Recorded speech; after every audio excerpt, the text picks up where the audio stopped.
What's going on, everyone? Welcome to the Season Gaming Bitcast, episode 265. I am your host, Ainsley Bowden, and we are back with another glorious Sunday talking video games, and we have a lot of games to talk about today, so be a nice big show. I love chat's already blaming Travis for things, so it's going to be a good day. That's just how you got to start your Sunday off. Travis, looking like the dapper... puppet. I think he's doing a puppet face to get us going. What's going on, my friend? We get to talk about video games, Daddy Ains. Whoa, no. Do it. Let's start over. Please don't send your cat to Daddy Ains. Take two. Yeah, don't ever say that again. I was trying to be a puppet. What are you? I'm a real boy. You could do that. Just that the Daddy Ains. Yeah. Can't call you Daddy Ains. All right. No, well, please that's don't. not Definitely don't make that a hashtag, everyone. Yes, there we go. Same mind. Definitely don't call it Daddy Ains. Oh man, you doing all right? Good. I'm doing good, man. Yeah, I've been playing a lot of video games, keeping busy, and it's my usual life. Nothing different, for better or worse. I'm a game goblin. For better or worse. Nothing wrong with that. Nothing wrong with that.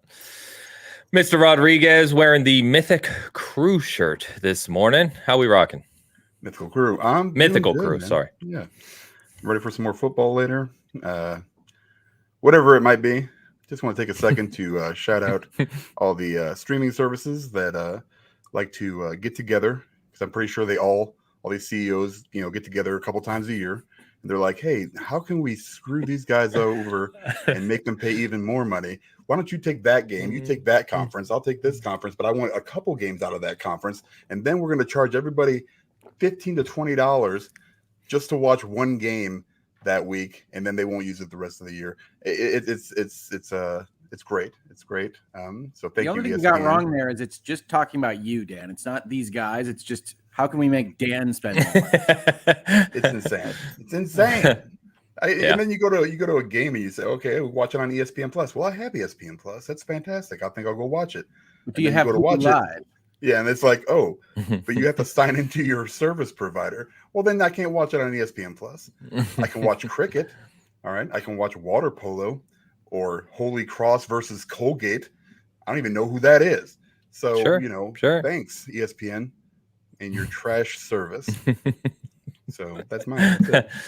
That's what you get when Disney. Today's episode, ESPN. And owned by Disney, like everything else in the world. Fair enough. I will invite you to watch the Superior Sport anyway, if you'd like to come watch NHL, and we can go from there. But anyway, Mr. Hogue himself, the Hogo Cop, is back. He is the law, and he is here to talk about games. How we doing, brother? I'm good. I'm excited. I'm ready to talk. We did a virtual legality this week. I saw. Nice. We did a Hangouts and Headlines. We're getting back to it. Still a little bit trying to figure out what the schedule is going to be long term, but if you like virtual legality, you like Hangouts and Headlines, you like me, I'm very sorry for you. But you can come see more of me on the hoeglaw YouTube channel. So we're doing a lot more than we used to. Nice. More Hangouts, fewer headlines. Brought to you by... I don't know. Yeah, I was going to say something inappropriate. Leave it at that. By the way, Hogue, I liked that last week. You said, "Yeah, we're gonna start with once a week and see how that goes." And then I saw you twice last week, and I'm like, "Look, he's already breaking his once a week word here." I said Hangouts and Headlines once a week, and I held to that even when I didn't want to. But I did get a virtual legality in there because all hell broke loose in Engine Land. In Engine Land, Unity. Oh yeah. Yeah, it's a mess. Honestly, one a week would be a good name for a show. One word, one a weeks. If you do one show a week. Anyway, just throwing that out there. I'll do a one a week show. One a week show. Oh man. Well, today we're going to be talking about multiple game reviews, actually, including Liza P, which Travis can finally talk about. I know Hogue's playing as well. We've got Crew Motorfest, which I reviewed. I know Hogue's playing as well. We've got Mortal Kombat 1, which reviews are out for. I think multiple of us are playing that as well. And then other games, we had a PlayStation State of Play. We had a Nintendo Direct. we have the Tokyo Game Show coming up this next weekend. So quite a bit to talk about today. Obviously, before we get to that, we've got a couple things to get to, including early super chats and memberships. But I want to thank everyone again because last week's show really high on the engagement, tons of views and clicks, views and listens, and just super appreciative of that again. So I've had a lot of new people. Yeah, for real. We've had a lot of new people like commenting for the clicks. Yes. Why we do it for the clicks, baby? Yeah, we're totally controversial. In all seriousness, if you are tired of the circus that is gaming Twitter and some of the other shows out there, and would rather just hang out with us and talk about games, people who actually like games and kind of play on all platforms, here we are. You're welcome to hang out with us. We have a good time. Our audience here on both channels is amazing, and we just have fun. What's that? This isn't a circus? Sometimes it is. Yeah. Why have I been practicing juggling for like 6 months? I don't know. I thought that was to impress a lady. That's how you got D, isn't it? Wow, that would be really scary if that worked as a pickup method. Hey, you ever seen a guy juggle? Yeah, I'm not sure if it says more about her or you. Especially me. If I'm juggling, something's gone real wrong. You're overselling it now, Travis. I only believe it more. Yeah. Oh man. Okay, here's a question. Can I ask a random question before we jump in? Sure. If you had to be employed by a circus, what would each of us do on the panel? What would be our talent? I would probably clean up elephant shit. That'd be me. It'd be old grizzled guy with like. And Hogue would be the defense. All right, now we're cooking. No, I'd want to have one of those acts where you like balance a bunch of chairs on each other and you stand at the top. I always liked that when I was a kid. Yeah. Hogue's gonna stand on a bunch of chairs stacked on one another. Heck yeah. I mean, that's pretty cool. Like they're all stacked up like a Dr. Seuss story. Yeah. Yeah. That'd be good. I like that. I could see Hogue doing that. Ains, what would you do? I would probably be working the spreadsheet of what city we're going to go to next because I have no talent in the actual circus. The answer is either one of those large, greased-up, mustachioed, weight guys. You know those dudes. The weight guys. The weight guys. Or lion tamer. Hogue is also the lion. He's the lion and the elephant. He's a very talented man, and he stands on chairs. If I was the lion tamer, you and Hogue would both be lions. I'd be trying to keep you under control because that's pretty much what goes on. Each other. This is no longer a circus. Now it is a dog fight with lions. It's very illegal. All right. Well, anyway, we gotta get some of that Calliope music for the intro. Yeah. I think I've already locked myself into juggling, but if it's not too late, I'd like to change to, I don't know. I want to be one of those, like the people that, I guess the announcer. I want to be that guy. He seems like he's having the most fun. He gets to just like shout out all the acts names. And he's just a hype man. He has like a hat on, and he does like, I would just want to do that part. That seems fun. Or bearded lady. Anyway. Bearded lady. Right. Yeah, that's a good one. All right. I didn't expect that at the start. But yeah. Well, we might as well just go right into this because we got a shout out again against the tide for rocking us with these new AI images of the week. It's become a weekly ritual. And because we're talking about Liza P, here are the guys of P this week, which I can't tell if it's hilarious, creepy, or both. I think it's both. We're Hogue, on the bottom there. Hogue, I especially like that you look like a doll of like Harold Ramis for some reason. Yeah, Hogue's doll looks like one of those creepy pasta images on the internet that like is cursed image. We can sell these to A24. I look like a vendor in Liza P for sure. I'm gonna sell him something. Ties you to clean up elephant shit at a carnival. Pretty much look like a Liza P character there. What the hell are in my pockets? Yeah, why are your arms so short, Dan? This is the real question. They're disproportionately short. And then Ains looks like he's doing like a dance, like he's like an NSYNC dancer. Very bizarre. I've lost it already. James. We just started. I'm it. sorry. Oh man, it's good stuff, Ty. Thank you so much, and thank you as always for the promotion and helping us with the show. It is very appreciated. So, Wow. All right, Did you and guys of play course, Ties of Tea. Ties of Tea. What'd you do? And here we go. We got to start with we've actually got a couple things to start with from super chats, but of course, Googleman will kick us off.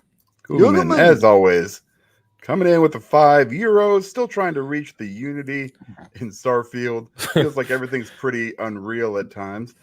Are Twizzlers better than Red Vines? No, Umbrella. No, Red Vines are goated. Red Vines are better. You guys are ridiculous. Nope, I'm gonna Some go Red people Vines like too, Dan. Twizzlers, and those are the weirdos. They're the weirdos. Listen, Yeah. Dan, Twizzlers are like plastic. Like they don't Yes. even taste like anything. they're delicious. Wow. Red vines leave like a weird coating in your mouth, and they're too sweet, and that's coming from a fat guy. So I'm just saying, they're not great. All right, that's it. Guy. We're As going long as they're poll. fresh. We're going But as poll soon as on this one. As soon as you open a Twizzler, Yeah, I you don't have like think Twizzlers 5 has minutes a to eat chance it. in a poll. That's No. crazy. Yeah. The Red Vines are doing it. better.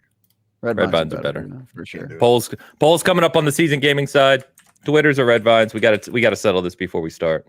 I mean, Why did I literally just typed Twitters in the poll. Twitters or Red Red Vines. Vines are I better think than Red Twitter Vines. as well. Red Vines is way better than Twitter. Yeah, I'll give you that. Yeah. No problem. Red Vines is never in my DMs telling me to kill myself. So point Red Vines.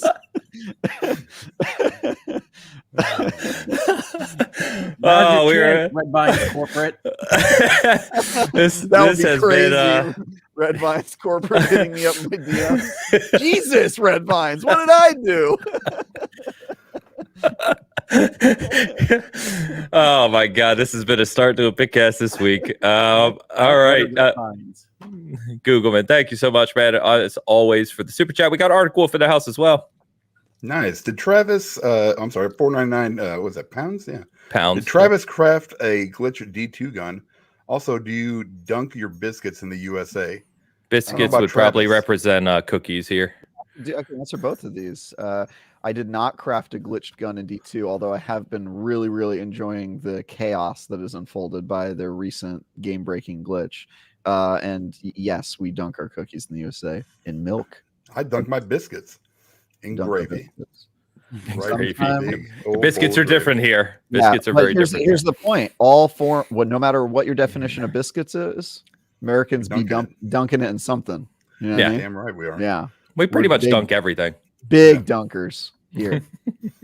By the way, shout out to Ardo on the Hogue side. He says no, actual black licorice is the correct answer, which he's right. Whoa. It's true. Very true. Black licorice? Really? Oh yeah. Not American black licorice. Like Finnish. It's really good. Arctic Wolf had a second super chat. Thank you, Arctic Wolf, but he has a second super chat as well. He or she, excuse me. With the $1.99 or I'm sorry, 199 pounds. How do you say that? Quid. You can say quid too. Is probably the easiest way. Yeah, quids. Quids. Bought Audie's and Maxwell, so I'm blaming Ains. It's Odyssey. Okay. Yeah, nice, Arctic. Yeah, they're fantastic, man. I was actually just playing Cyberpunk this morning with them and last night. They are, I hope you enjoy them. They are incredible headset. And I am actually now an affiliate with Odyssey. Actually, just this week, I became an affiliate with Odyssey. So hopefully I'll be able to share more of their products in the future. So thank you for the super chats. We've got another super chat from Mr. Tao. Tao with $5 super chat, or the 5 quid, as we say it here in America. Sup, Bitcasters. Play Armored Core 6. Everywhere. I hate Starscream. No spoilers, but you will figure it out. Have a great Sunday. Starscream was always the worst anyway, so it just fits that he's the worst in Armored Core 6. I haven't played any more Armored Core 6 only because I have other things I've had to play. But I know I've talked to a few people who have finished it over the past couple weeks. All of them rave about it, including Zach, who reviewed it for us. They adore the game, so good to hear. Tal, thank you as always for hanging out with us. We've got a member comment from Mr. Older Gamer. He says, I'll just take the member comments, Dan. He says, the Crew Motorfest is an absolute blast, and this Bitcast is the way to start our Sundays. What's up, fellas? What's happening, brother? Go Kings go. We're getting ready for hockey season. And yes, Motorfest is really good. We're going to be talking about that shortly. So thank you for the super chats. And of course, Vintage Willow is here this morning. She has been super chatting us actually post show because she hasn't been able to hang out with us. She's here hanging out with us and has gifted 10 memberships on the season gaming side, which is hugely, hugely appreciated, as I always say. So thank you so much for that, Willow. Love having you here with us live this morning. All right. We're 20 minutes in. I guess we should talk about games at some point. We might try it just to see what happens. I don't know what I'm hitting right now. There we go. Too many buttons as always. All right. So let's go ahead and start with some of these games we've been playing, which of course leads into reviews as well. So Travis, since I've been talking a lot here, I'm going to push over to you to start with your Lies of P review, because you have actually been playing this for 3-4 weeks now. The game comes out Tuesday on Game Pass. The digital deluxe is out now. So I know on this, Travis. Yes. So you gave it sorry. Go ahead. Yeah, I gave it an 8 out of 10, which at IGN means great. It is a fantastic Souls-like. I've played through it 2 times now with 2 different types of builds, and also done a different testing, played through New Game Plus and all that. And my impressions are, first, you can see me talk a whole lot more about it with the guys at Beyond for IGN's PlayStation podcast with Brian Altano and Max Scoville. We did a show last week that I had a lot of fun hanging out with those guys. Great guys, by the way. They're awesome dudes. They're amazing. They're it was great to hang out with them. Is that his real name, by the way? Is that like Max Scoville? Max Scoville? Yeah. That's his real name. Yeah. That's awesome. Yeah. That's an awesome both name. of their real names. Yeah. But the kind of headlines about Lies of P that I think it deserves praise for are it's probably the first like proper Souls-like, because I mean, you could say Jedi Survivor and Jedi Outcast not Jedi Outcast, Fallen Order. Got my Star Wars games confused. You could say that those 2 games are Souls-like, you know what I mean? Like they're very light games. This is the first like proper Souls-like that has a good story. Really like the story and world building that they did there. It has some really cool new ideas with weapon crafting, although it doesn't really add a whole lot new to the genre. The stuff that it tries largely succeeds, and it's got just a really cool world, and all the other stuff that you'd expect from Souls-like games, like cool difficult boss fights and that sort of stuff. And is really cool. The stuff that it doesn't do so well, it certainly does the Souls-like formula to the letter, and so it doesn't do a ton that's new. It basically just follows the blueprint before it, but it does execute that blueprint really, really well. And yeah, I had a ton of fun with it. I've already kind of put it down at this point because, as you mentioned, Ains, I've had it for a while and was able to play through it multiple times before it even came out, which was really cool. Nice to have that padding. And also, I just want to give a shout out to NeoWiz, which is a small kind of newer studio in South Korea. They also made a game I reviewed last year or the year before, Skull Hero Slayer, which was a roguelike that I really enjoyed. And I would also recommend that game because I had a ton of fun with that one. So it's kind of like on your head. Yeah. Skull Hero Slayer. And that's a roguelite type game that also has was also really good. I think I gave that game an 8 or 9 as well. So clearly the studio is good at making games, and they're newer, and I think they deserve praise because they're definitely one I'm going to keep my eye on going forward. Nice. So yeah, if you have not played it and you're a Souls-like fan, definitely play it. I mean, I'm going to sit here and say I've enjoyed Lies of P more than the FromSoft original Soulsborne type games. So make of that what you will. I'm not the biggest fan of the genre, so I'm like not at the top edge of dexterity or ability in these things, but it's got a world that's interesting to be in, and it's got a kind of motivated push that I don't always get from the From Software games, and I just think it's really cool. I like things that translate other stories. I like board games that have to figure out how to make a book into a board game. This takes a fable or a fairy tale and does some weird things with it in terms of making the puppets into kind of automaton robots and taking a kind of Bloodborne approach to environmental aesthetic and still giving you an interesting game to play and story to follow. So it's a lot of fun. I was surprised at how much I like this one. Yeah, it's cool. And if you are like Hogue and you want to play for the story, the good news is the build that Hogue is using, his Motivity build, does allow for a little bit more slack, because using big weapons that stagger the enemy is advantageous. And then if you are a like sweaty tryhard who loves pain, you can play with the technique build that requires you to get good like Sekiro and perfect parry every attack in order to beat bosses. And that's how I played the game my first playthrough. And I had one perfect parry in 3 hours. There you go. Yeah, so you don't really need perfect parry with Motivity, because you can block, unlike in a game like Bloodborne, and blocking absorbs like 60 to 70% of the damage depending on which weapon you're using. If you're using a technique build, your blocking blocks 20% of the damage, and you can just die blocking like really easily, and so you just basically have to perfect parry. And so if you're the type of person who wants a challenge, I think this game manages to provide both. I don't think that difference in difficulty is intentional, though, which I think is a fair criticism against the game, that it is a little imbalanced, but it does essentially give like a way for everybody to beat it, which I think is kind of cool. So you mentioned, but, come back to me. We'll see. Yeah, we'll see. How far are you, Hokie? I'm sure you got through. I'm past the early museum stuff. Oh, okay. I don't know if it's a museum exactly. I'm past the first exhibition area and into the talking about the factory, Vanini's puppet factory, that area. Yeah. Okay. Yeah. That's cool. Cool. You mentioned about perfect pairing or blocking, but you also mentioned, I believe, offline around how the dodge doesn't really have iframes the same way as Souls games. Yeah, it has some iframe. Yeah, it has some iframes, but it's way less useful. And there are many attacks where the boss or just regular enemy will glow red, and you cannot block or dodge the attack. So if you are at all within range, you will get hit, even if you're dodging and you should be in your normal like iframe range, you'll just get hit anyway.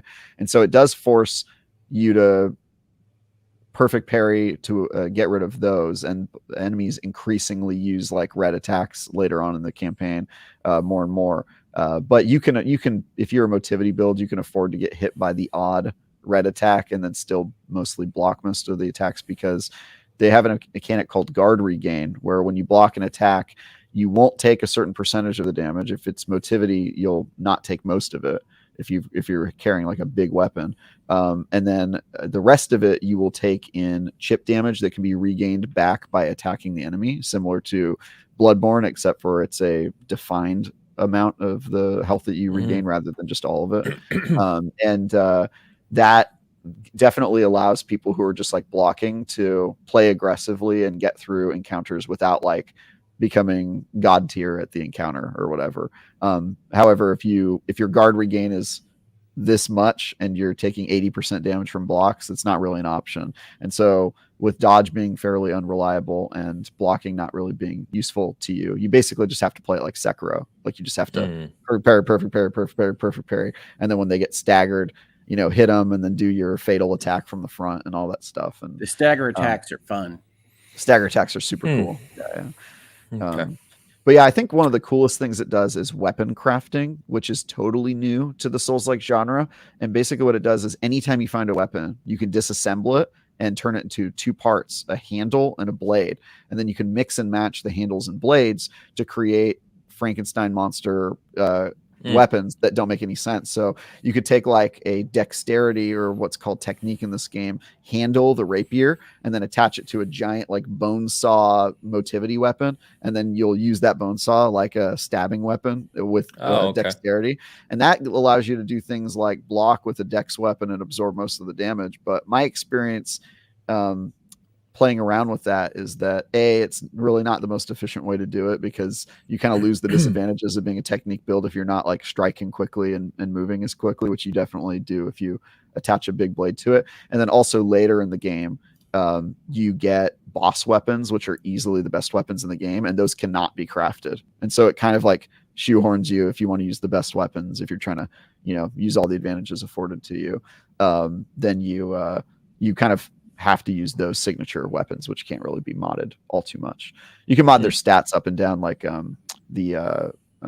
scaling. You can get like S tier scaling on a weapon, that sort of stuff. That mechanic is in this game as well from other Souls likes. But yeah, it's a really good game. I'm still waiting for people to finish it so I can talk about the ending because I have no one to talk about the ending with. But it's a pretty cool game. No multiplayer, surprising. No PvP or co-op at all, which is interesting. So I did see that. I think maybe it, from a development standpoint, right, it just made sense to focus on crafting a good game rather than worrying about additions like that. But I did read that it has like evolving endings, like it has New Game Plus, and then it has like a second ending and like other things to it. It has 3 endings, and there's basically right off the bat there's a bad ending and a good ending. The bad and good ending, so far as I can tell, is just a decision. You make a decision at the end and you can kind of get the good ending, but I think there might be some requirements. There's a few things at play, and like Souls-like games, they don't really explain what those mechanics are doing, but there's one mechanic where you're trying to see how much of a liar you are, and there's a way to tell how many fibs you've told versus how truthful you've been. But the game sort of presents lying as morally gray. Like if you lie, like some characters are like, yeah, you should lie. Sometimes it's a nice thing to do. Like, don't like be a dick. Like sometimes a white lie is good. But so there's like a weird meter that tells how much you lie that I think has some effect on the game, but I haven't really gotten into it. The wiki guys are diving into what that means, but I didn't really focus on it. And then the second mechanic is how human you are. And you kind of make decisions that determine whether you're more robotic or more human. And you can do things to make yourself more human, like listen to music in the game. You find collectible records that you can listen to when you're at the base camp, and they like make you more human. And then sometimes you'll make decisions that are very clearly like, okay, this is me deciding I'm a puppet versus deciding I'm a real boy. And so there's that kind of thing. And I think some of that is playing in the background to determine which endings or which events you have access to. But I was able to just like go through the game without thinking about that too much. And then I got to the end and I got the good outcome by sort of getting to make the decision. So I don't think they play too much into that. And then there is a special ending that I won't spoil for anybody, but it is out there. And yeah, I guess we should mention, in case we didn't mention this game is a Pinocchio story.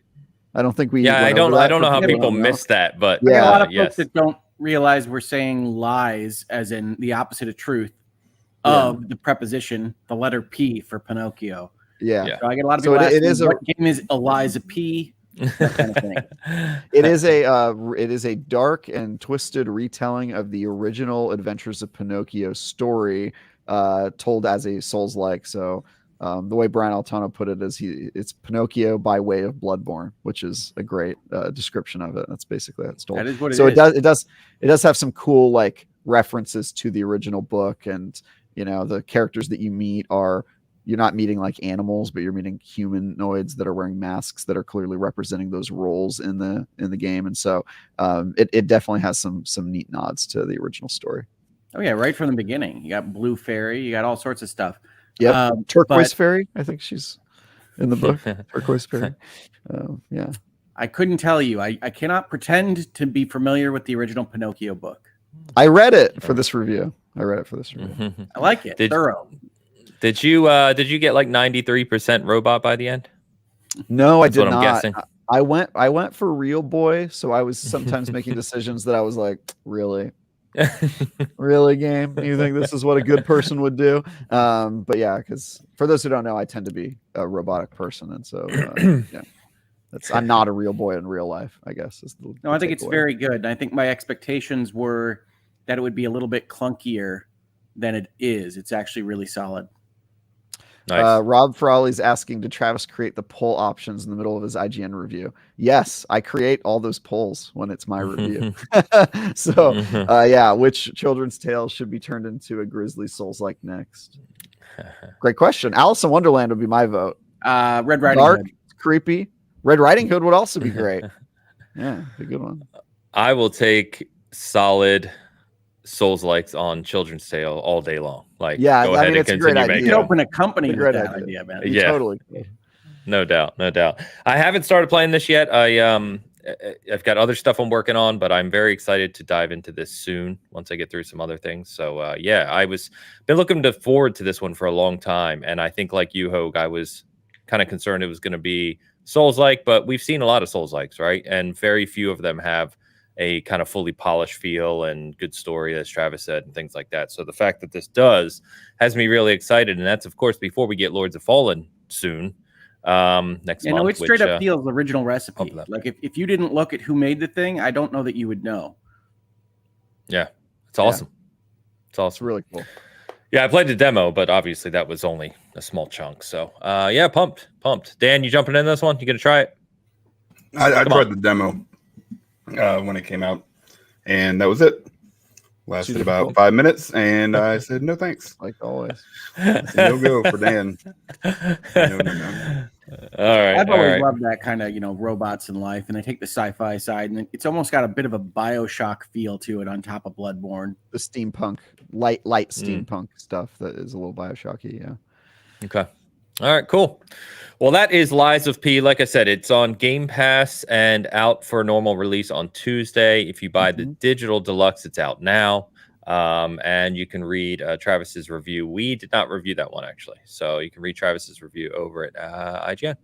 I'm going to jump over to the Crew Motorfest, which is the review I did this week, which is Ubisoft's third iteration of the Crew IP, which if you're not familiar with the Crew, it's racing game, kind of arcade style, if you will, racing game, but with sim elements. And obviously with Motorfest, I know we talked about this before, but they've kind of gone down the Horizon route, the most apt and easiest comparison, which I think some people playing it are making too many assumptions about, is that it is Forza, like poor man's Forza Horizon, which is I think it's true to a couple points, but also I think it's a little bit shallow to call it that. So this game really surprised me. I gave this game an 8.5, and I think it's sitting at like low 80s on the Open Critic scale right now. I'm right in that range.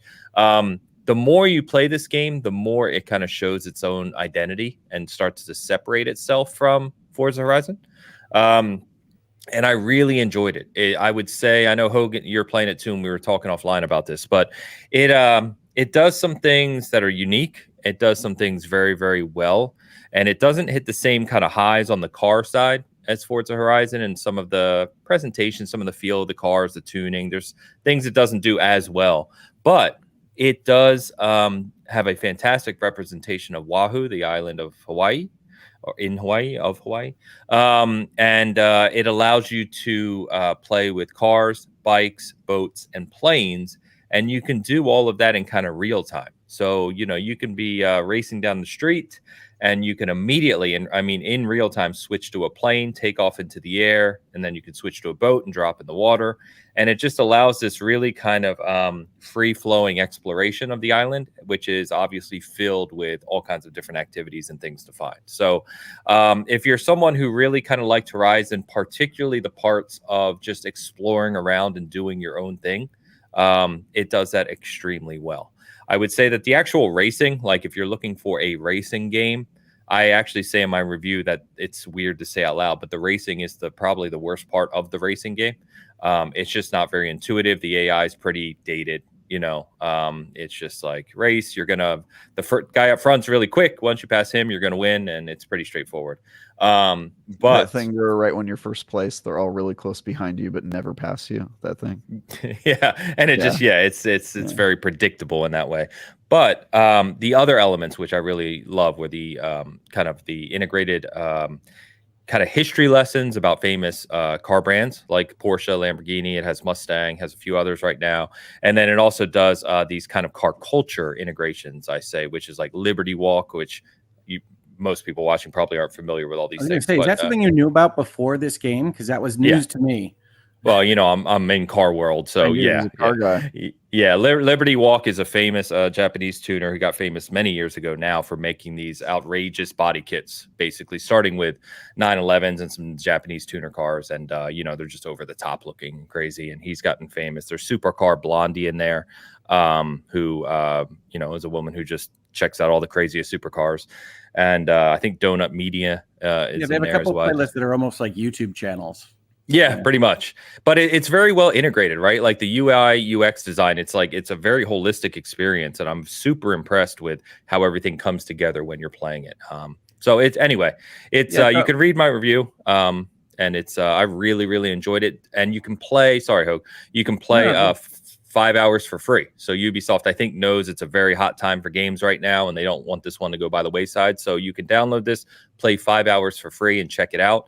I highly recommend it, especially if you enjoy those open world kind of CARPGs, as we joke. Yeah, no, it's definitely a CARPG, and that's what the Crew was to start, right? The Crew has had a really weird kind of metamorphosis. Yes. The original Crew is called the Crew because you were kind of in a story about doing heists and being a part of a criminal empire, and they had a map that was a version of the whole United States, obviously smaller in terms of how long it takes to get to places, but kind of represented Detroit and Miami and St. Louis, and you could go to these various things and get a feel for the location. And I really liked the Crew 1. Then the Crew 2 said people didn't buy the Crew 1, and they kind of made we're just going to focus on racing and give you that kind of dynamic change between a car, a boat, and a plane, which they then brought over to this Horizon-like in Motorfest. And it wouldn't surprise me, honestly, I was playing this. I agree with you, this is a very good game. It wouldn't surprise me if Motorfest becomes the name of the series, like Horizon did, right? I don't think we really think of it as Forza Horizon so much as Horizon, unless you're separating it from the dinosaur killing game. So I expect Motorfest to be where they take this in the future because it's a really nice fit for the Horizon model. But what I really like about this, as you suggested, is that they have much more focused kind of, they call them playlists, right? And the whole UI in Motorfest is set up like you're watching it on Netflix. So if you go to the playlist, you select a playlist, it has an opening video, and then it has episodes below it, which are the different races in a playlist. And it even has a red bar when you finish them. And it's a whole thing with their UI. But it really does things with the playlists that are a little bit unusual. Like one will have announcers like you're watching it on NBC or something. And one will have just in the vintage car selection, it'll have different color filters that it puts on with different music to represent the 50s, 60s, and 70s and 80s. And just really cool ideas that don't come across as strongly in Horizon. But I do agree with you on the racing. My biggest problem with the game is that I think the AI is pretty random. That I've had races where I play it 5 times and they just go flying past me and there's no hope that I ever have. And then I play it the next time and I'm just ahead by 20 seconds. And I haven't been able to solve that. And also the way the playlists are designed, you're often borrowing cars. So a lot of the CARPG fun that you get in the Crew where you're taking the loot that you find, right? Because it really is loot. Yes. That you get out of crates and things that you find in the island. And it'll have rarities like rare and epic and whatnot. You put the loot in your car and then you get certain aspects of either treasure finding or drifting or driving that help you out. But for the most part, because the playlists are so defined, you're borrowing cars unless you have bought everything that you need for that playlist already. So it's not perfect. I don't like it quite as much as you, I don't think, Ains, but I think it's a very good game if you like racing, if you like driving things around. Hawaii is very pretty, and they'd have some of the party in a box stuff that I like in Horizon. I know I complained to you about this separately, Ains, but they don't have DJs. They don't have people talking to you on the radio about like, oh, this crazy Horizon Festival or this crazy Motorfest. And that actually was not something I thought I would care about. But after a while, it takes away a little bit of that kind of party, fun, festival atmosphere. And I would have added them if I were in Ubisoft's shoes. Yeah, I actually credited you in my review. I said thanks to Mr. Hogue for calling this to my attention because I didn't notice it as much as you, but after you pointed it out, I did. So yeah, I think that's a good call out. They have the whole radio stations, and there's actually more. I think there's more radio stations in this versus Horizon, like 8 to 6 or something like that. I believe. And but yeah, it's good. Like I said, it surprised me. I didn't expect to like it as much as I did. I think Ubisoft very clearly knows, like I said, how tough of a time it is for release right now. But it also is set up very well for the future.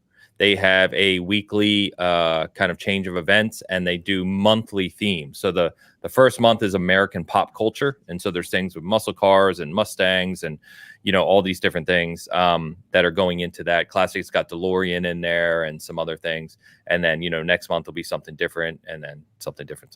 So yeah, and for those who don't know, the Crew 2 has been kind of quietly one of the more popular live service type games in the background. And so they've been working on that pipeline for a while. So I agree. I noticed that was ready to go from moment one. Yeah. And they have ways to earn credits and things. I guess the one last thing I wanted to say about Motorfest that I really liked that I didn't know of going in was when you finish a playlist, you get what they call challenges, which are things to do with the various cars from that playlist or planes or boats or whatever you got in the free ride. And then if you get high enough, you get certain benefits, whether that's credits in-game or credits from the premium currency or special outfits or things that just give you a reason to do things in the free race mode that I just think is really smartly implemented. So it constantly feels like there's more to do in the game and that you're getting rewarded for your time no matter what you're doing after you beat one playlist.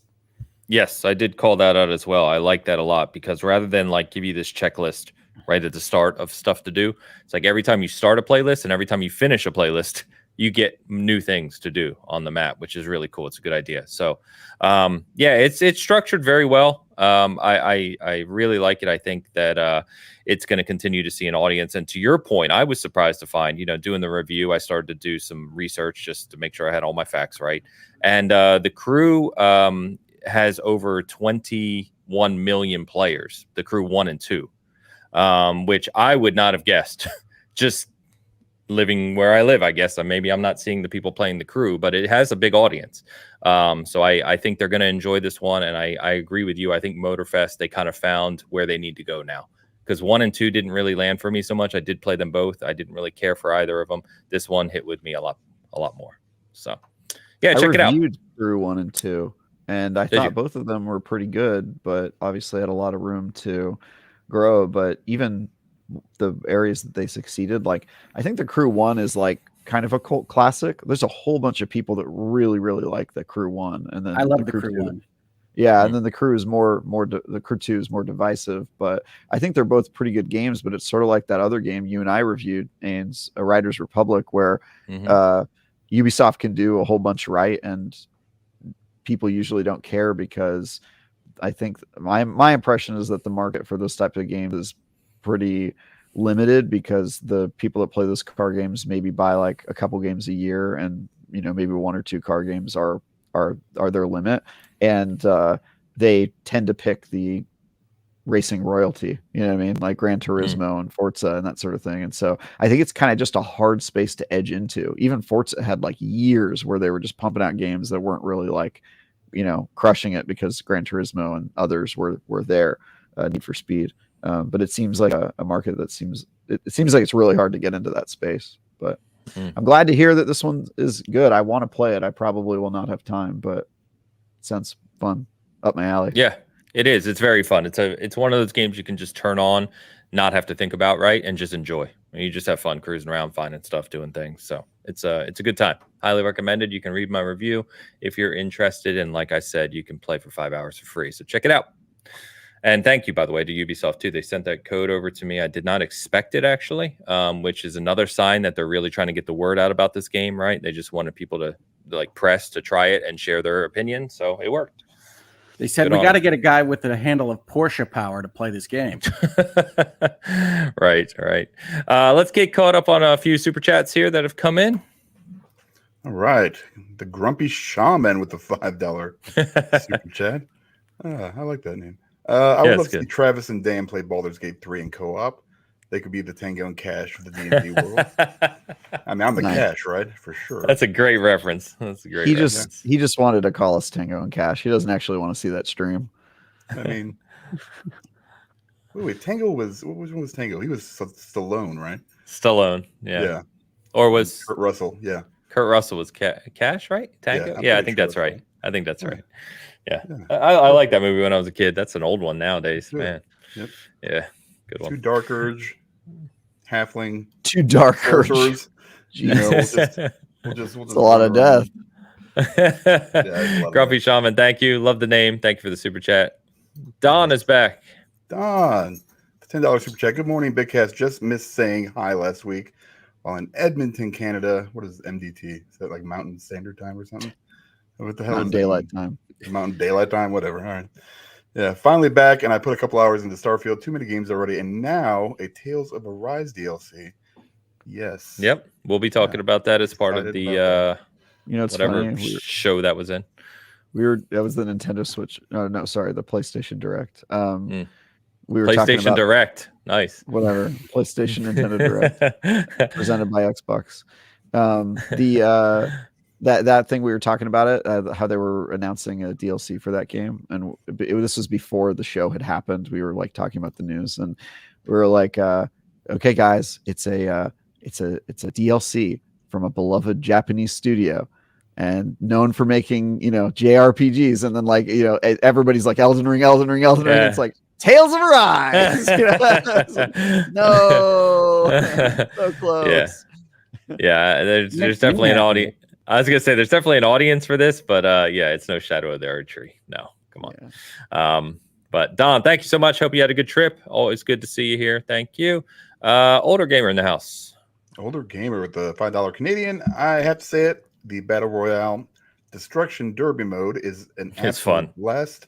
Big fan of what I've seen so far in the Crew Motorfest. Yeah, I called that out in my review as well. There's other things like the Grand Race, which is, one of those gigantic races you can do across the island. And they have Destruction Derby, which is a lot of fun. It's 32 players, like a Battle Royale, but you get it's crews of 3, if I recall correctly, which doesn't add up to 32. So I forget how that works. 4. I think it's 18. Is it 4? 18 is a 4. Thank you. That makes a lot more sense than 3. But it's hilarious. You race around, you can get power ups, and you just smash each other, and it's a lot of fun. So cool, older gamer. Thank you very much. And we got a couple member comments. Fish String with members for 7 months. Who is, by the way, a racer in real life? We talk a lot about cars and racing. More historic racing stories in racing games, please. Yes, sir. Big agree. And I called that out in my review as well. And Tal with Indie Devs Unite, please find a way. Last 10 years, I've mainly put most of my gaming time into indies. Yeah, so the mess with Unity right now is certainly interesting. That's for sure. Yeah. Thank you, guys. Appreciate the super chats. Appreciate the memberships. Thank you very much. We have yet another new release to talk about from a review perspective, and that is Mortal Kombat 1. Oh, yes. I can't afford Mortal Kombat 1 right now, so... Sorry, I'm 0 for 3 so far. I'm very excited to talk about Mortal Kombat. All I've seen is clips of Megan Fox. So she's terrible. Is she terrible. The vampire? Yes. Her voice acting. Like, what's funny is terrible. I got to that part with the voice acting. Regular acting is terrible.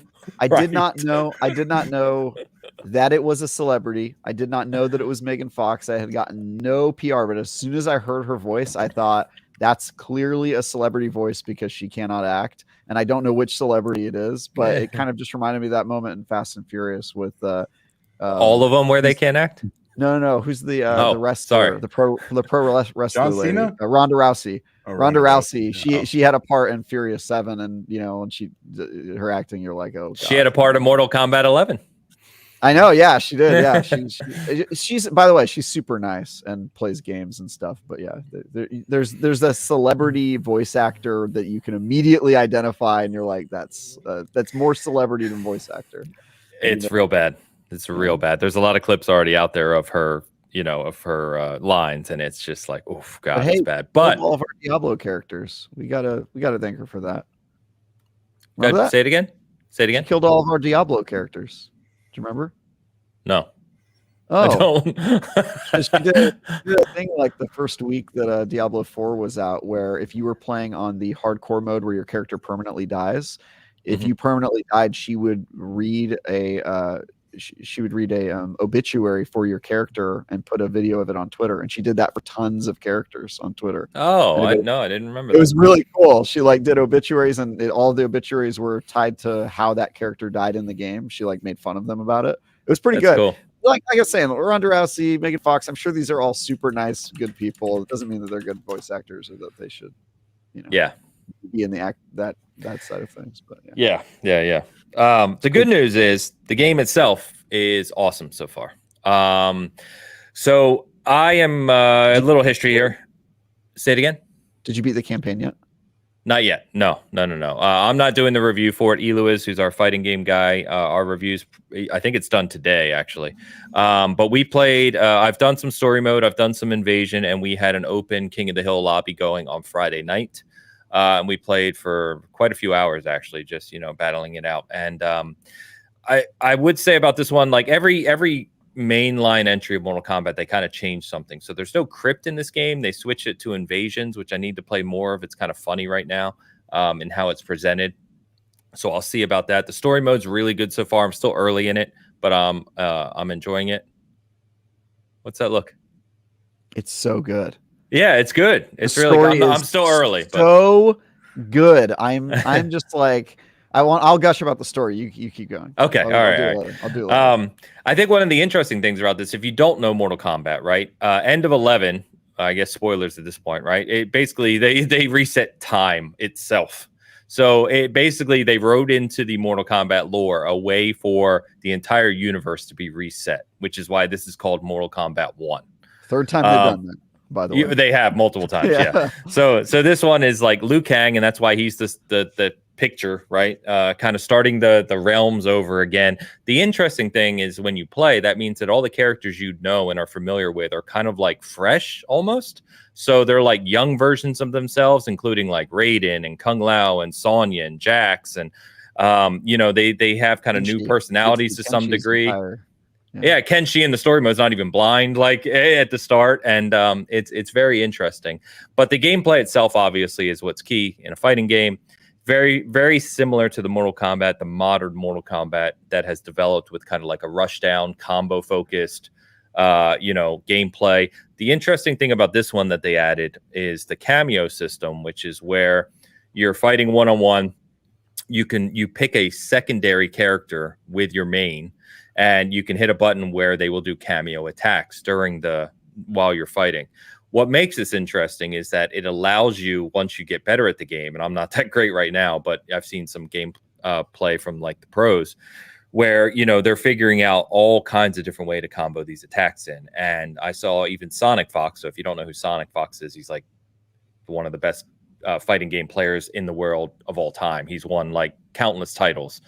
He was talking about how the cameo system is really unique and adds a lot of layers to Mortal Kombat, gameplay itself. And it'll be interesting to see that meta kind of develop over time. So I won't go on too much about that, but the gameplay itself is super smooth. It's stunningly gorgeous.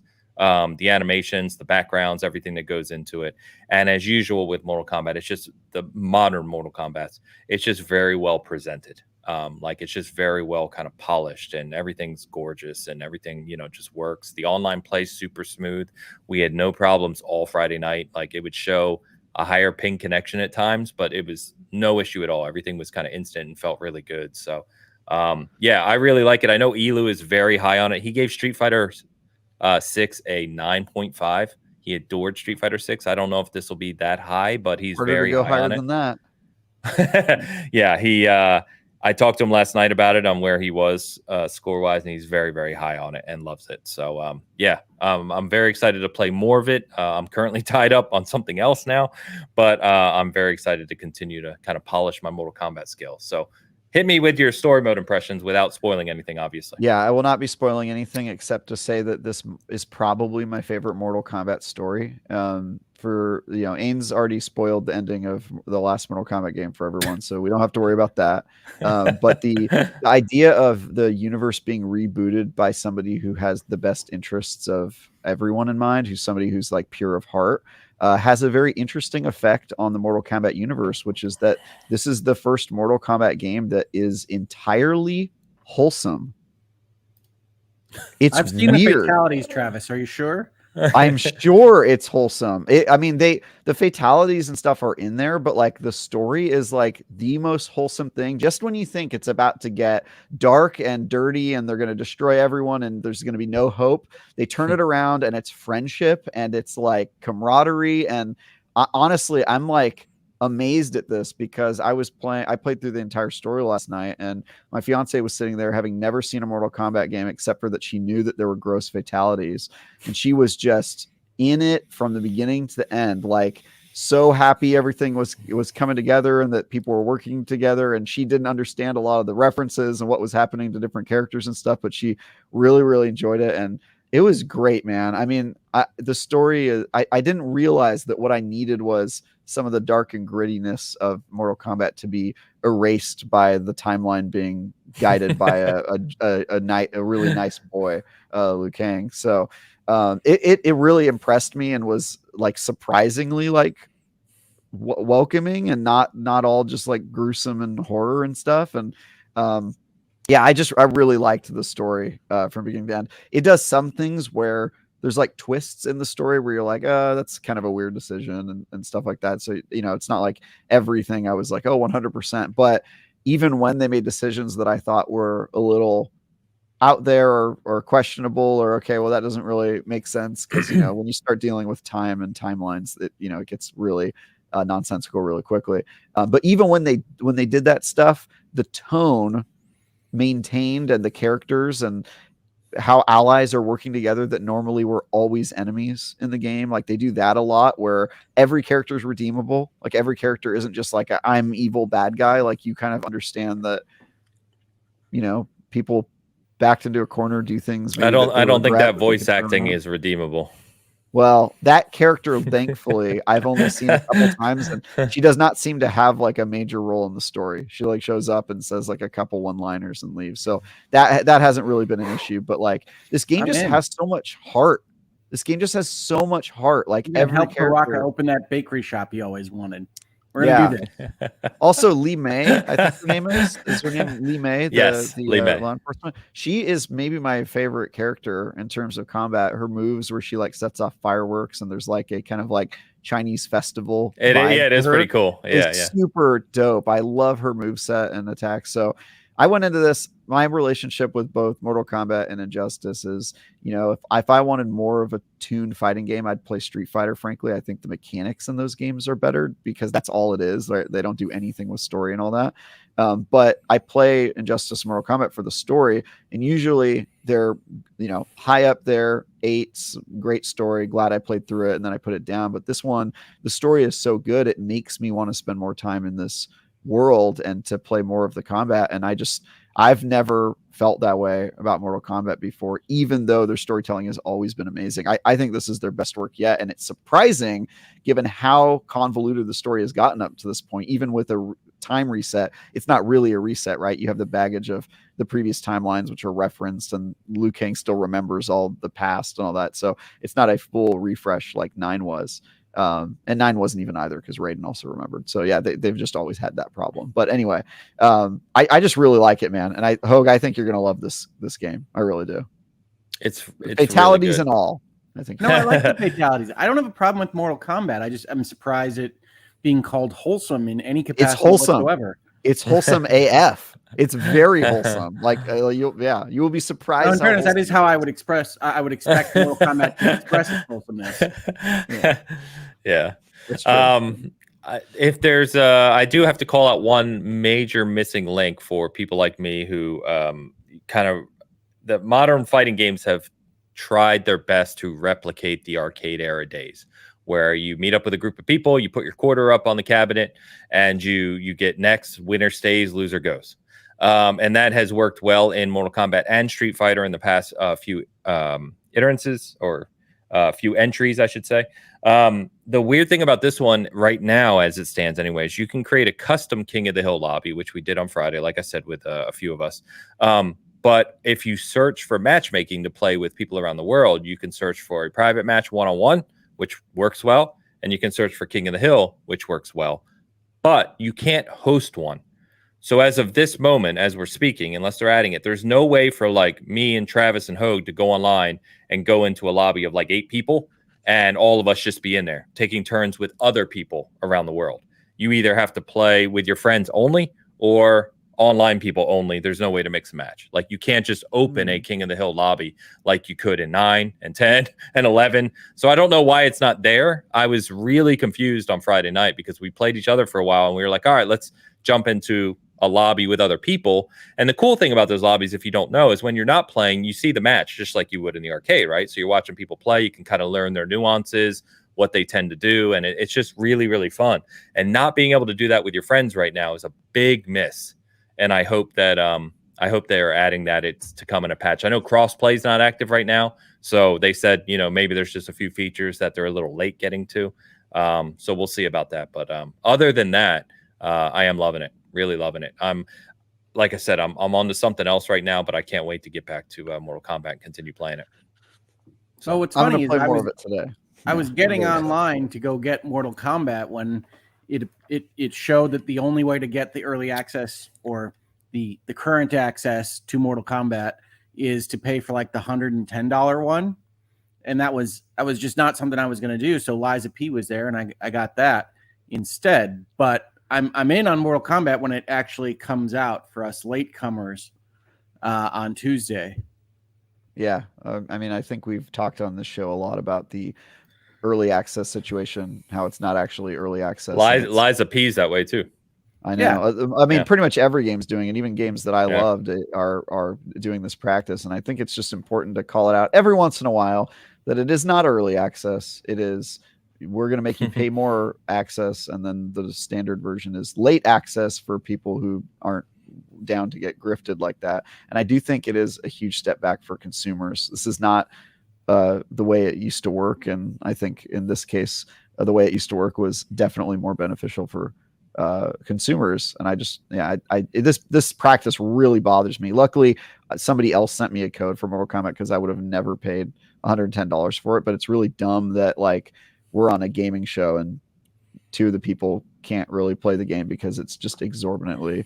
I mean, it's just so much money to ask for a game just to play it 4 days early. And yeah, I hate that practice. I really do. Yeah. Honestly, as much as I love MK, I probably would have bought it. But I got the collector's edition, which came with the early access. But I agree with you, like $110. Yes, you get the extra character pack and some other stuff, but $110. I mean, it's asking a lot nowadays for a game, especially for a few days. So, but yeah, loving Mortal Kombat 1. You can check out Elu's review if you're not familiar. Elu does almost all of our fighting game reviews. He is a guru with those. He's when is his review live? He's pretty much done, so it should be live today or tomorrow as you're listening to this. Nice. Yeah, he's in the chat right now talking about it. So I know our reviewer Saltzman is like, he's the fighting guru at IGN. Yes, he gave it an 8, but I also think the things he cares about are like extremely technical because he competes in tournaments, and the stuff I care about are like how cool was the story? How many puns about filmmaking did Johnny Cage make? That's that's my barometer. So that's why I don't review those games for anybody curious. I actually did review one Mortal Kombat game years ago, but I reviewed 11 actually, and I loved 11 as well. But this one is excellent. Can't tell if I missed the crypt yet or not. I got to play more of Invasion. I'm weird. I really like the crypt. So we'll see. But anyway, that's on those. That's kind of 3 big reviews. We've got one more super chat to get to. We'll save that one for now. I will say that coming soon, I did my next project that I'm playing right now is Phantom Liberty. I'm allowed to say that, I believe, I hope, for Cyberpunk. Those of you who know me know how much I love Cyberpunk 2077. So I'm over the moon to be reviewing Phantom Liberty, and I will be doing a separate review as well, kind of an overview of 2.0. So they come together basically in the review piece, but I'm gonna kind of talk about them separately. So more to come. Obviously, can't talk about it right now. So more to come on that. Dan, you have been very quiet because I know you're not playing the games we are reviewing. Are you still on Baldur's Gate 3? Or are you playing something else? Yeah, no, pretty much. Just Baldur's Gate 3. That game is taking over your life. Super good. It's ridiculous. 3rd playthrough, still finding so much stuff that I missed. And I'm one of those people that will actively search for everything. There are missions literally that you'll be walking around the city. You have to talk to just a random guy or girl standing there. And next thing you know, you're doing like a whole nother side quest or something. So yeah, I missed a whole bunch of stuff. And the Dark Urge playthrough kind of changes the whole game too. So don't do that in your first playthrough. Probably not a good idea. But if you play through it twice, definitely worth it. It's a whole nother ball game. But it's super good. I mean, I haven't been this really since Hitman 3. I haven't had a game that just kind of wouldn't let me go, man. And I'm also been playing some of that. And actually, I started another Spider-Man playthrough to prepare myself for the Spider-Man coming. So that's just kind of like, just like a little bit of, every once in a while I'll jump on there for 30 minutes and do a mission or two, and just to kind of get refamiliarized with what was going on because I don't remember anything. So does the Dark Urge playthrough make Baldur's Gate feel like Hitman? No, no. But I did think about. I saw a video on YouTube where a guy actually decided he wanted to play Baldur's Gate as Agent 47. So he made a character Agent 47. I think he picked like a rogue assassin. He would use a lot of the spells where he could change his appearance, and just everything he could. Push a lot of people off of accidents, falling off of into giant chasms and stuff like that. It was actually kind of funny. So I thought about doing some of that. Yeah, it was great. Thinking about doing that next time, but I don't know if I'm going to finish this Dark Urge because it's a lot different than, because you can play as your own character, which I think most people will do. Then you can play as any of the regular characters they have created, like Karlach and Shadowheart and all of them. And then the Dark Urge is one of those as well. It's like a whole another story where you have these an urges. Yeah, you have some kind of affliction. But you don't know your background, and you kind of you find that out through playing, and things kind of slowly get revealed, like what happened prior to where you started the game, which doesn't happen on like a regular character created or a created character playthrough. So yeah, I played as a quests character. are always cool. Yeah, I really like those as well. But I played as one of the created characters. Like I played as Gale, and the problem I had with that is like I don't get to meet Gale because I just made my own kind of version of him, and I was sort of like, oh, I feel like I would have liked to have this character on my team, and also now I'm having to eat all my magical items super early in the game, which honestly just sucks. So there's like a lot of disadvantages. I think I'm probably going to restart, even though I put 60 hours into it. I'm probably going to start over when I do my console playthrough. Yeah, you would like Dark Urge. I mean, I'm not. Of course I would. You would. Yeah, I know what Dark Urge is, and I'm that sounds fun, but you're right. It can't be the first playthrough, and that makes me sad because it means I probably will never get to it. For the record, Dark Urge is my first Baldur's Gate 3 playthrough. You're crazy. Hilarious. Yeah, but you're an agent of chaos when you play D&D. I learned this by playing in your D&D group. He's unhinged, bro. He takes off the mask when he plays D&D. He goes full feral. It's because he's a nobody. We have a lot of fun. He does have a lot of fun. He makes the fun happen with just pure chaos. It's cool. By the way, Tanmay on Hoag's side says Hitman World of Assassination and Payday 2 are my go-to games still. Perfect. There you go. There you go. You can never. I mean, it's Hitman is just. I give it IOI credit. They've done a really good job just putting out extra content. Now, I think a lot of the diehard Hitman people and community, they're not super impressed, and a lot of it's like reskin stuff. But I mean, they don't have to. They could just kind of let it go and eventually die, which it will. So keeping it up, that's fine. I'm glad they do. There was I don't know if you saw, but there was the slightest piece of info this week on IOI's James Bond game saying it's going to be an action adventure game. So it's not. I think they're saying that to preface that it's not going to be like that mission, like go do this in this area, type thing. It's probably going to be more broader kind of. It'd be terrible if they made the exact same game with a different IP. Of course. Skin. Yeah. Of course. Terrible. Something new. Yeah. Oh, good for them. Yeah. Alan Wake 2 is my game of the year. How? Goldeneye, what's up? I'm all for you, but yeah.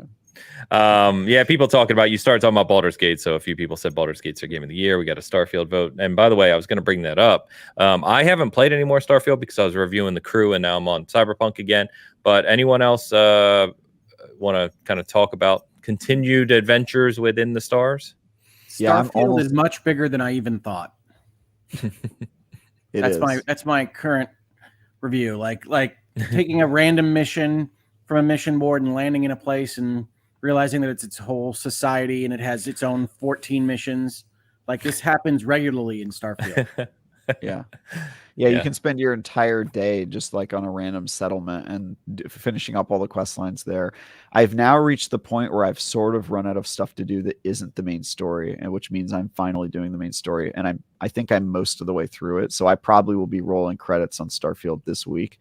Well, actually, I start my Payday 3 review tomorrow, so maybe not, because I'm going to play more Mortal Kombat today. But yeah, I'm at the point now where I've kind of done everything, and I'm really interested to see New Game Plus because I hear that's a big part of it. But yeah, I will say this: 250 plus hours, the game is really struggling to keep running. Like the main town in New Atlantis, the floor is gone. Like there's like bugs that are now like permanently just like there, and I'm starting to see the wheels come off. So I'm kind of like eager to get to New Game Plus because I have a feeling it's just gonna like reset everything, and I really badly need that to happen because the world is starting to just like crash on me in like major ways that I'm worried that something is going to prevent me from being able to progress. But yeah, that I've probably just pushed the game to its limit. Like I've done so much weird stuff that you're probably not meant to do, and the game's just starting to crap. I was going to say, I know they had their first update. They talked about that this week, and funny enough,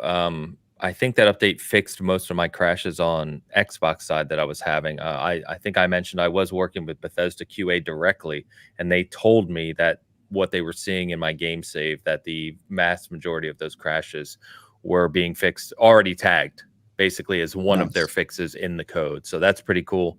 Obviously, they'll continue to tune this for a very long time to come. But yeah, one problem is in my game, impressive. I have no idea if this is a bug that people know about, but there's, you know how they reuse the same like objects in the game, like everybody will have like the same desk or whatever, or a certain number of people will.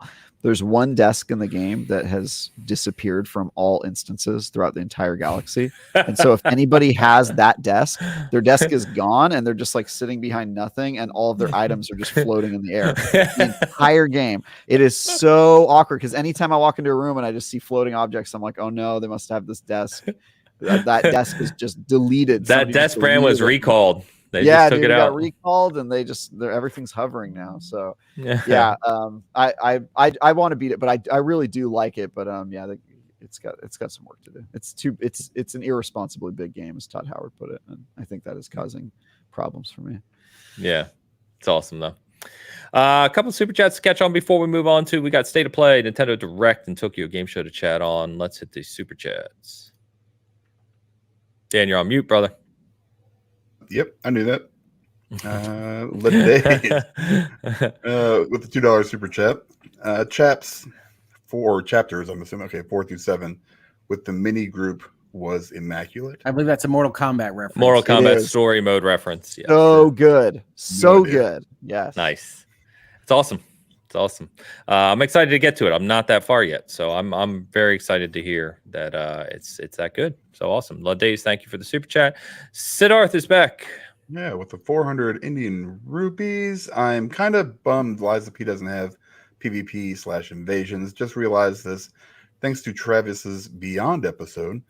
Great one, by the way. But why do games promote themselves as Souls-like when they skip like 40% of the features? Yeah, I don't know if PvP, because that's the best way to describe it. Yeah, it really is. I don't know if the PvP is the defining trait for Souls-likes, and I don't even know if I can describe to you what the defining trait is, because now we have like shooter Souls-likes, right? But I think the idea of like designed around difficulty, enemies respawning when you save at a point, having really like challenging boss fights that are ultimate gauntlets, I think those are sort of the main things around Souls-likes. And ultimately, if a developer is self-describing a game as a Souls-like, they're sort of accomplishing their goal anyway, right? Because they're speaking to that audience and saying like, hey, this is the sort of experience we're trying to make.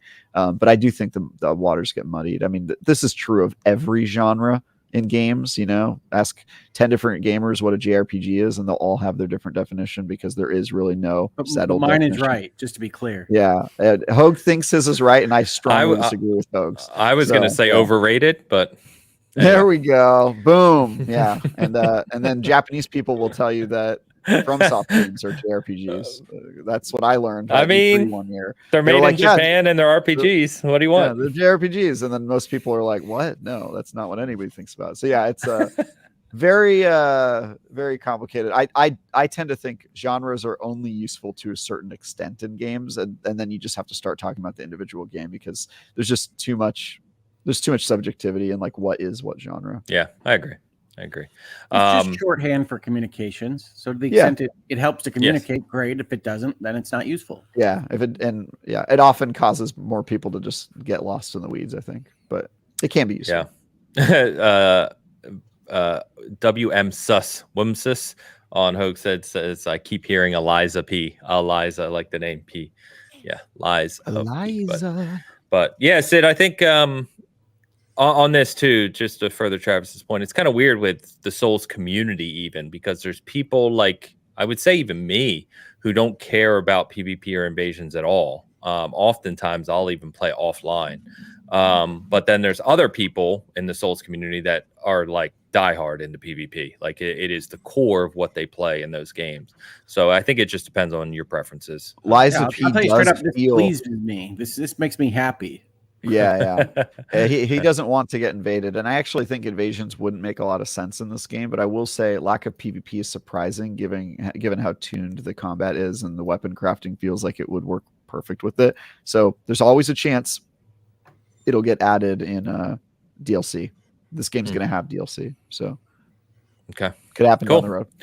Sid, thank you so much. Always generous. Appreciate you. Hope you're doing well. All right, guys. So why don't we start with PlayStation State of Play between the two here? Hang on, Mr. Ains. I have a number of games that I was playing that we have not discussed yet that are on this Post-it note. I'm ready to go. Take the floor, sir. The floor is yours. Let's go. Because we talked about JRPGs, I do want to call out Batten Kaidos 1 and 2 High Definition Remaster came out on the Switch the same day as the Nintendo Direct. And not enough people are talking about it because it's a fun old school JRPG of the kind that you might think of as Final Fantasy VII with the rendered backgrounds and the multiplane kind of walking with three-dimensional characters. If you aren't familiar with this game, I don't blame you at all. It was only on GameCube, and it was weird even when it came out. But they've brought it back because the people that make the Xenoblade series made these games way back in the day, and they are cool. They're cool little JRPGs in which you also battle with the souls of objects as captured in cards, as you can only do in Japanese role-playing games. Of course. And if that sounds interesting to you, and you also like a world of floating islands and trying to solve things from a wicked god reviving, as you do, that's the game for you. Sounds like a JRPG to me. It is. It is very much a JRPG. You just called it overrated. That's it. Remember his definition. We know his definition now, Ho. It also sounds that, but carry on. Whoa. Ains can play whatever he likes, right? You should all play games that do it for you. Whatever that means for you. I love Japanese role-playing games. 100% correct. Batten Kaidos is a good representative sample of what I consider the dark times of JRPGs. Not a lot of games were coming out at this time. They were not really well thought of. And Batten Kaidos was a game that I think was even weird for the time. But it's great to have the ability to play them now. And the High Definition Remaster is cool. With one note that I have to give to people, which is that the English dub, the voice acting for Batten Kaidos was apparently deemed bad enough from whenever it came out, I think the early 2000s, that it's not been brought over in this remaster. So you only get the Japanese audio. Oh, interesting. And that's how to play it anyway. I mean, who the hell plays it without Japanese? I tend to turn the voices off in the older school games that only give me foreign audio because I don't like reading and hearing differently at the same time. Yeah, it is confusing. But it's if you don't mind that, you just turn the voices off and you just play it like it's an even older JRPG. It's really no problem. But they did kill what was one of the goofier Jill is the master of unlocking type voice acting performances in video games. So if that's why you're coming to the party, I'm very sorry to say the party is not open to you. But otherwise, Batten Kaidos, very good. Well, hold on. So let's make sure people know then, for people who may be interested. So what platforms is it out on? I believe I'm playing it on Switch. I believe it's only on Switch. Only on Switch. Okay, and how it's multiple games? Is it like a bundle? Yeah, it's 1 and 2 is just the one application. Gotcha. And how much was it? 1 and 2. I think it was $50. Okay. All right. Cool. There you go. If you're interested. Yeah. All right. What else you got for me? Hit me with that Post-it note. I do. I have more Post-it note entries here. So there was a review of a DLC.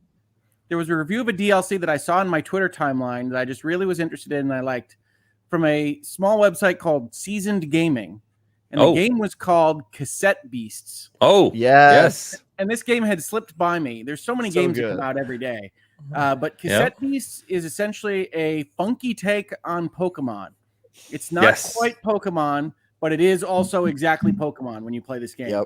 So if you're interested in a game that has you collecting various monsters and then transforming into them when you play music on your headphones, you should check out Cassette Beasts because it is also excellent. And apparently there's DLC that's coming out in October. You should also check out the preview of that DLC on Seasoned Gaming, which is what got me to buy this game. So Never heard of it. Buy a game, don't read that. But if you do want to buy a game, read that because it's very compelling. Yeah, Steve reviewed that for us and was very, very high on it. And the general critic consensus on that game is very, very high. Very highly rated game. I didn't heard about it before that. It just slipped by me. Cool. Yeah. We got the press release at their DLC. I think it's like October 4th. I'm going off of memory. Early October, I believe, is the first DLC for that one. So yeah, check it out. That game is sick. I've played it. Yeah, because that beast is really good. And I'm also playing a game called Dune Spice Wars. Okay. Which just released from early access. It's from the company that made Northgard, if you're familiar with that strategy game on PC. It is what you think. It's a kind of 4X territory control war strategy game where you take on one of the houses in the Dune universe to try to take command of Arrakis. But that's a lot of fun. That's interesting. And so you should check that out. And then the last game, and then I'll leave you to talking about these terrible directs in just a second, is a little known game that we actually saw in Sony's showcase called Eternites. Which is essentially my first Persona game. It's a kind of baby version of Persona, which takes the social link system to a more dating place. But it's not MA18 or anything. It's not that kind of game. It's not 18 plus. It's just focuses on the kind of romantic entanglements more than friendship. Okay. It is going through a dungeon. And it is building up your stats by building your relationships with the people in your party. Okay. Yeah, I did play this one a little bit. My fiance and I did not finish it, but this is one that was on our list because of the dating sim. It is a full-on dating sim, by the way, self-described, although it also is an action game, has action sequences and stuff. Cool. It's cool. Cool. That you said that one is out now? Yeah, I'm playing it on PlayStation. It's been out for a while. I think it came out. It came out on Tuesday? Wait, maybe it really might have been on PC prior, maybe it might have been in early access, but it came out on the PlayStation I think on Tuesday. Okay, cool. I feel like I played it at least a month ago, but I don't know what I'm talking about. You play so many dating sims, Travis. Who can remember? I know I do. I definitely played this one though. I googled it while you were talking about it. I was like, oh yeah, I recognize this. This one happened. Have we covered the post-it note, sir? Yes, that's everything I wrote on my post-it note. Thank you for giving me this time. We'll call this segment Rick and his post-it note. Hoag's notes. Fair enough. No, it's good. It's good. I mean, as we keep saying, it's kind of crazy actually that with all the major games, major being like AAA big budget releases, right? There are so many other games releasing right now as well, as always, but there's some really good ones in there. So thank you for calling some of those out. And yes, I double checked while you were talking Cassette Beast. It's Peer of the Unknown is the expansion it's called. It does come out October 4th. My memory served me well for once. And it is $7. So it's not like an expensive big budget expansion. So check out Cassette Beast. Is really, really cool. Really cool. And you can read our review. Steve did that one for us, who many of you know, and he loved it. Yeah, so you can check that review out if you want to know more about it. All right. Now we're going to get to PlayStation State of Play. So State of Play this week was about, 30 minutes or so. I got to be honest with you guys. Well, here, let me run down we'll talk through the stuff, and then we'll talk about our thoughts of the show. So they opened with a game called Baby Steps. They were going, obviously, I honestly thought that was like your commentary on Sony's baby steps to get to a good Sony Direct eventually. No, this game looked raw to me, honestly. I'm down. It looked goofy as hell. Yeah, obviously. Yeah. It's certainly not your traditional opener. For those that didn't see the direct, definitely not. As soon as that opened, when I saw that was their opener, I was like, oh, this is not going to be a Bloodborne 2 show for all the people talking about that. No way.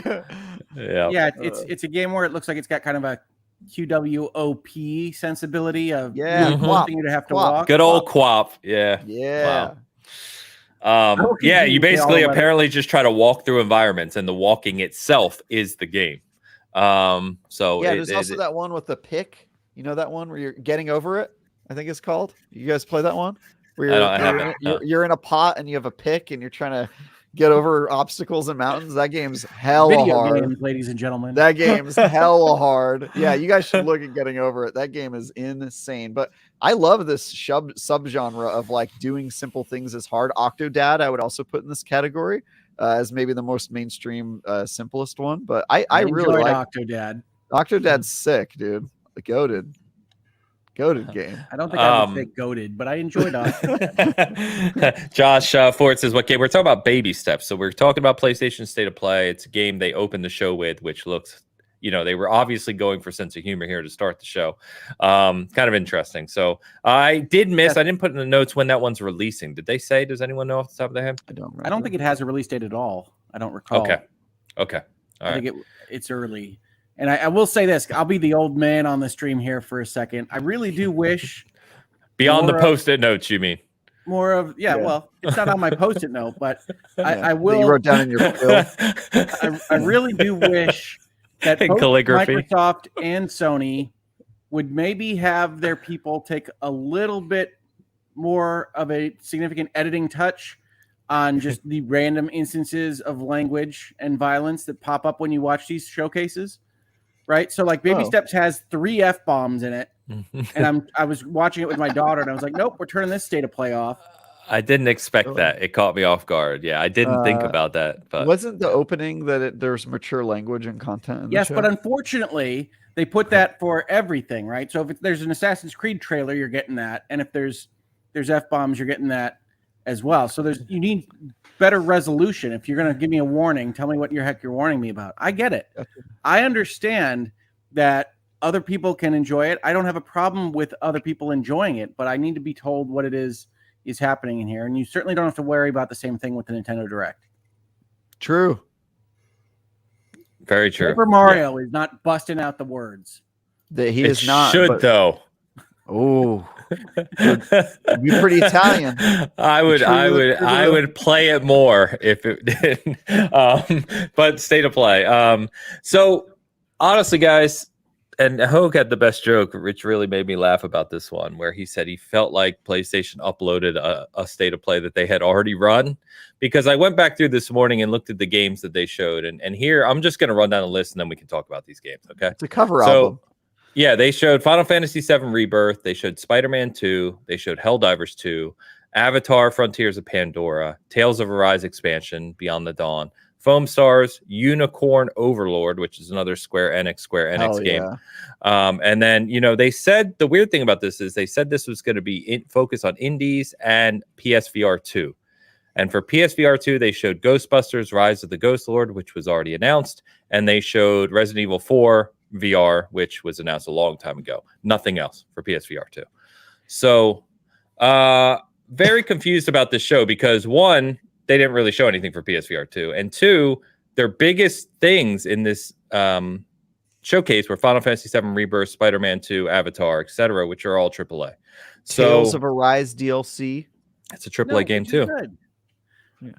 Yeah, but I think with Sony especially, right?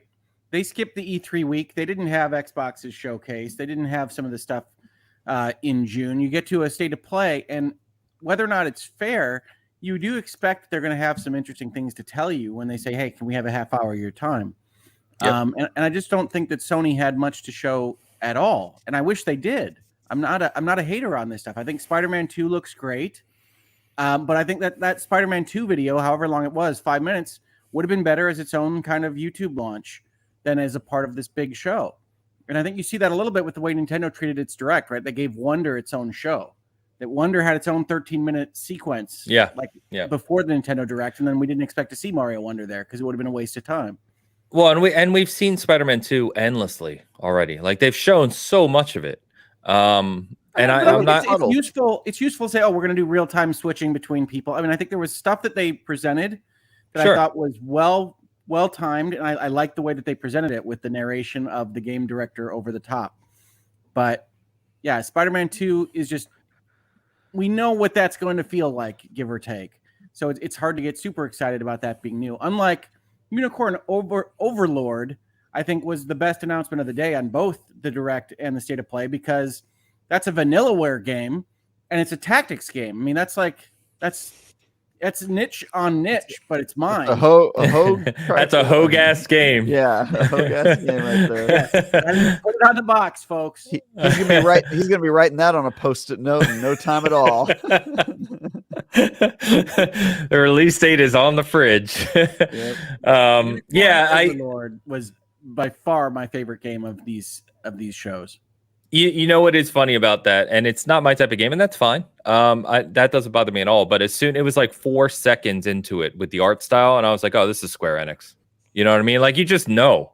It's so similar to the 19 other games that they released last year that look like this. And again, there's nothing wrong with that. I'm not kind of saying that's a bad thing. It's just very Square Enix, I guess. So to your point, Hoeg, I know you really enjoy those games. Like, what was it? Harvestella, I think we were talking about earlier this year, right? Harvestella came out in November of last year, but yeah. November. Okay. God, time flies. But yeah, like games like that, right? Like they don't necessarily have a huge audience. But the people like yourself who do love them, you know, which I think is cool. So, but yeah, I mean, on this show, guys, it didn't do much for me. I think the problem for me personally is I'm not interested in Spider-Man 2. The IP doesn't do much for me. And I'm not interested in Final Fantasy 7, which I know I'm in the minority, at least seemingly, because, my feed at least went nuts with Rebirth coming on February 29th. And I know there's, quite a few people excited for that, of course. But other than that, it didn't really do a whole lot for me. I'm interested to see what Avatar is. Avatar Cry from Ubisoft. But Avatar will be good. Yeah, I think it will too. I really want to review that one. Avatar? I probably won't. No. Dan will ask me, do you want to review Avatar? And I'll be like, I hate the entire franchise, but yeah, let's go for it. You didn't like Way of Water, Travis? I did not like getting waterboarded by turquoise cement. It was one of our. we have a little Viacom whale in our house.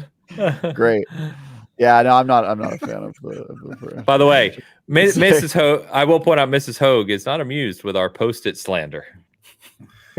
She is post-it defending in our chat. I will come up here. I am giving Hoeg crap for it.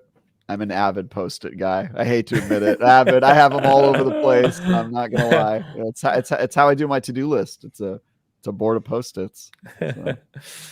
Nice. But what do you guys think about this show? I wasn't big on it at all. I didn't feel like this was a state of play that did anything for me. Yeah. What do you guys think overall? Yeah, we were talking about this before it was announced, and we knew some of the announcements early, and so we were kind of getting a taste that this was not going to be that big of a show just based on the stuff that had leaked early, or that we had press releases for before the show happened. And we were kind of talking about at the office what we know Sony is working on, and there's a few studios that have big games that are coming out soon, and the rest are completely dark. And so I think the potential for us to find out about new exciting projects is certainly there. But timing, I think we probably still have a while to go. I don't think we're going to learn until like Q2 of next year. Spring. What I was going to say. What a lot of these what a lot of them are working on would be my guess. And some of those studios are super talented. I'm sure. What is it? Sucker Punches? Are they the one? The Ghosts of Tsushima? Are they doing Ghosts of Tsushima? I assume is coming soon. And I think that we're going to get some big announcements, but I don't think we're there yet. I think too many of these studios have come out with pretty recent games and probably have nothing really to show. And I'm happy to see PlayStation, at least so far, not just give us a logo and then not see the game for 3 years, because I really hate that practice. So I'm hoping they're holding off until they have something specific to see. Googleman said Ghost of Sashimi. I really think it's called like Dave the Diver, Tsushima or something. Ghost of Tsushima. Yeah. So Dan, where are you on this? Yeah, I didn't watch it. I went back and watched the Final Fantasy one because I'm interested in that. Obviously, the Spider-Man one, which at this point I need to stop because like you said, they've got so much out there right now. But I mean, everything looks good. I expect to play the hell out of that game. Probably another. Spider-Man 2 is gonna be awesome. It's gonna be amazing. Yeah, be a great game. Yeah, and I watched the Avatar stuff. I'm kind of with Travis, so I'm not a huge fan of the series. But you know, it's all right. It looks like it'll be a fun game. You know what I mean? Like I'm not hugely interested in the IP, but it's Far Cry Avatar. Like it'll be fun. Yeah, sure. Far Cry in space. I didn't understand. Like I thought Tales of Arise was done. Like I figured they went to a different Tales game and they're just gonna drop a DLC randomly. And I mean, I like the way you say drop a DLC. It drop a DLC. When you say it. I don't like the way I gotta go drop a DLC later. If you guys wanna. I like the way you say it. I did that this morning. But yeah, it's. I mean, listen. I love Tales of Arise. That was the one game I played it late, like after it released, and like maybe 6 months down the road, and it really surprised me because normally I'm not a big fan of games like that. It was so good. It's very really good story, and it's gorgeous. A gorgeous game, good characters. Walk up the world's longest ladder. That's all I remember about that game. Really, the ladder. Yeah, that's right. Do you remember that ladder? Yeah, I do. Great ladder. Man, I don't remember any world's longest ladder except for Metal Gear Solid 3.